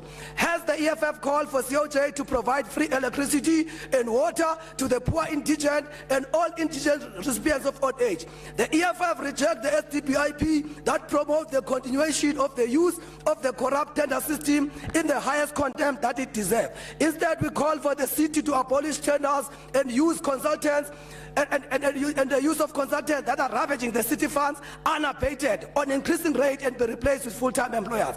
The EFF reject the anti-black and anti-poor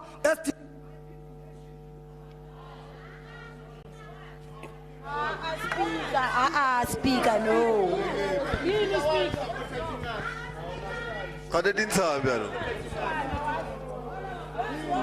Continue. You've got 20 seconds left. No, Speaker, no, Speaker. Switch it back on. Next door to you, your colleagues next door switch theirs on. That's why. He's anti-poor. Please continue, Councillor Danja. What is switch on? That's why. Speaker, in the spirit of goodness, can you please add my time because you switched my mic? It's 20 seconds. No. There's the clock. The EFF reject the anti-black and anti-poor STPIP deviation that is targeting the poor residents through illegal connection queries that are now being lodged on forced link system. Speaker, you remember that the EFF passed a motion in this house calling for the formalization and electrification of all Johannesburg informal settlements.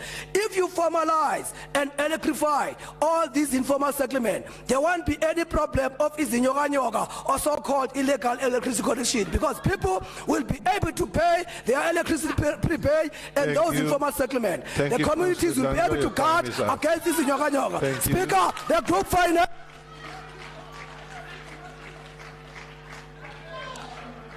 Thank you. Councillor Ramba.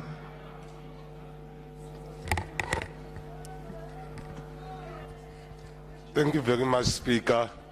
The DA support the report. Thank you very much. Thank you, Councillor Ramani. Councillor Zungu.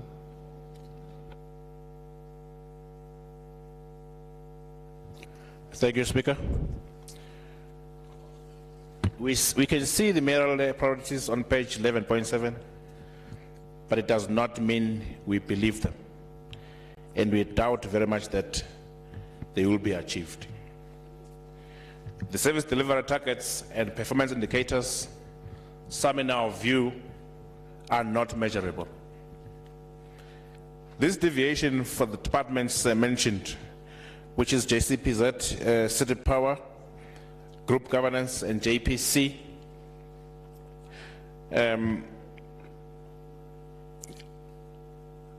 have mentioned here, speaks against what we as the ANC stand for as per our Freedom Charter. Failure to set targets is a clear indication of a poor leadership from the DA.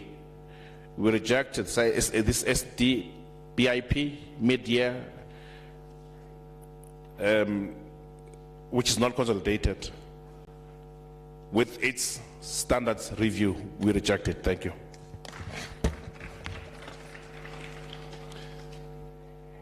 MMC Sarabi.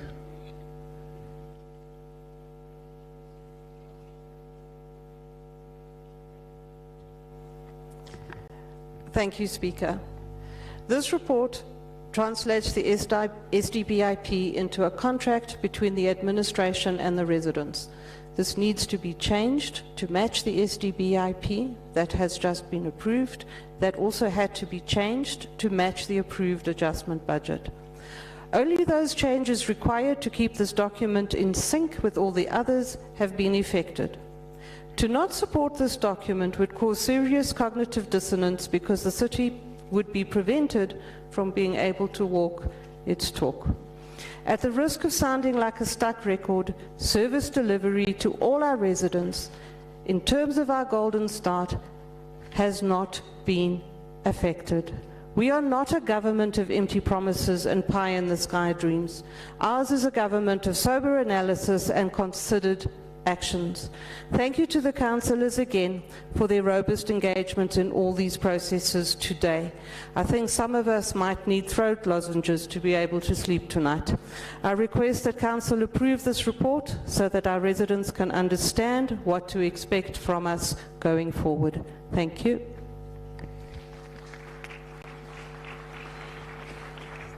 Thank you, MMC. Councillors, the recommendations are on page 11.17. Is the item agreed to?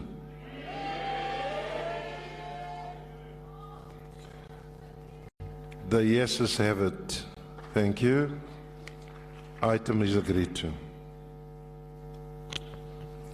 Item 12, Section 79, Committees Membership.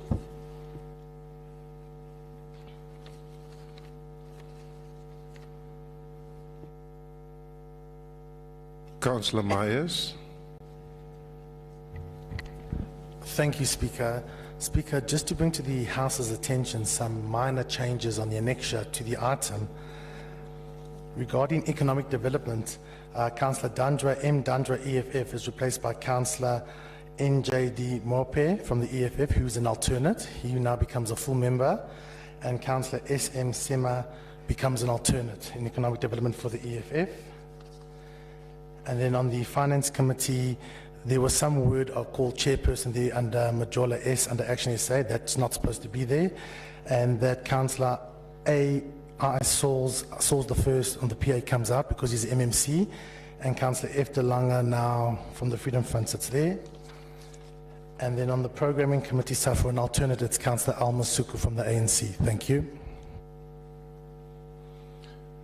The changes noted in there. Thank you. Councillors, Councillor Arnolds wanted to speak on this item. Councillor Arnolds, is she here? No, she's not. Councillor Radebe, or Khadebe? Councillor Khadebe? Are the changes affected that you wanted? Yes. Thank you. I'm covered by what the whip said. So we approve the report with the changes. Thank you. Thank you very much. Councillor Nguyepe from the ANC, are you covered with? Greetings, councillors and speakers. Greeting, good afternoon. Yes, good afternoon. It's the same thing as greetings. Anyways, okay, the ANC welcomes the report. Thank you. Thank you very much, councillors. Whip. Thank you, Mr. Speaker. We ask Council to approve the report with the amendments. Thank you. Councillors, is the report approved with the amendments? Thank you very much. Item 13, review schedule of meetings of the City of Johannesburg Council and Committees, March to June 2022.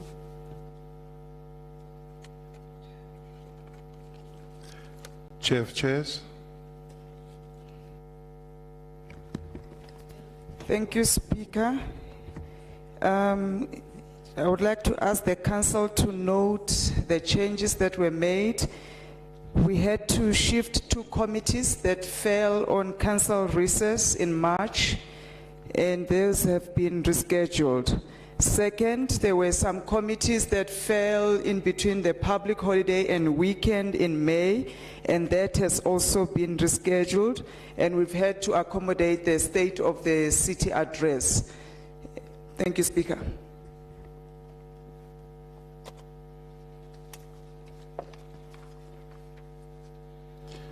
Thank you, Chair of Chairs.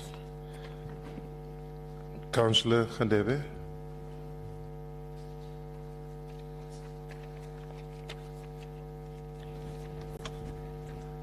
Sabonga Speaker, CEFF sithi siyasamukela isicelo se-review scheduling of this committee meetings and the council meetings. Thank you.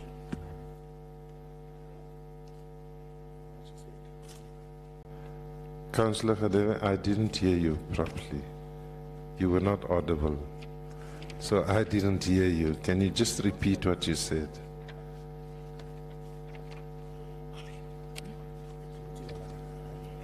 Angzwang.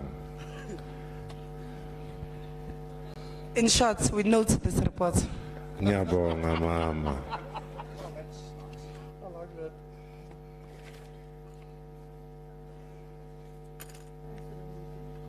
Councillor Nguipe.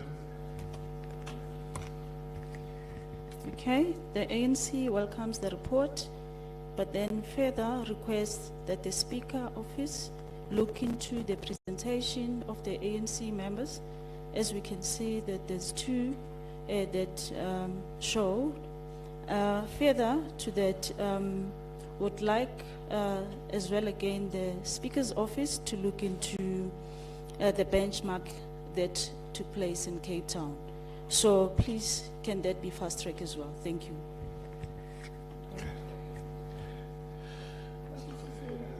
Councillors, we can only note that for now. Yes, we will look at it. Can I then ask Councillor, the Chair of Chairs, just to close this debate? Thank you, Speaker. Yes, the comments from the councillor have been noted. I would like to ask that the council approves the amended schedule of committees and council meetings. Thank you, Speaker. Thank you very much. Councillors, is the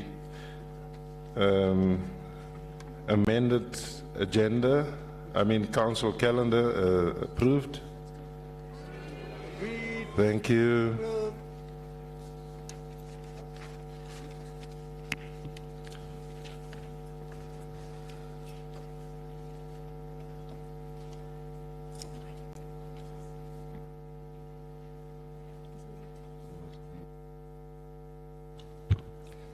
Agency reports. As the Speaker has indicated in his opening address, there's 3 agency reports. The first one being item 14, reports regarding irregularities during the conversion of staff in all political offices and KU's office from contract, in bracket FTC, to permanent, and authorization of the city manager to implement measures to remedy such irregularities. LEOB.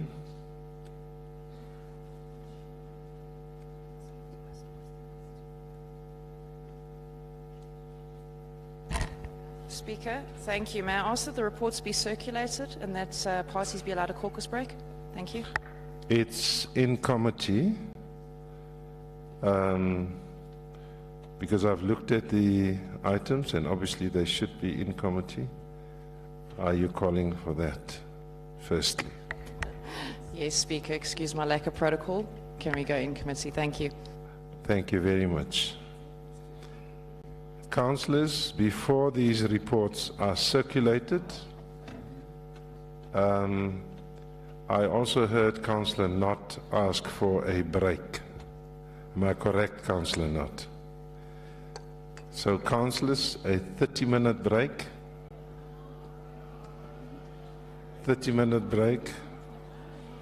Thank you very much. We will be back. Councillor Masuku. Speaker, you only read, the only item that was read to the record was item 14, and then I heard Councillor Not only speaking to that. So I just wanted clarity, the 30 minutes you're giving us, is it only for the circulation and caucus for item 14, the request, or is it for item 14 and 15? And if indeed we are going to, and 16, we are going to do that for every 30 minutes report, I would suggest we table all the reports that the executive wants to bring to council as in-committee reports so that they are tabled, and then we can get all of them so that when the 30-minute break takes place, it's for all of them. Thank you. Thank you very much. Which basically means, councillors, I need to close the doors first, right, and ask the public to please give us a break. We're going into committee so that the reports in themselves can be circulated.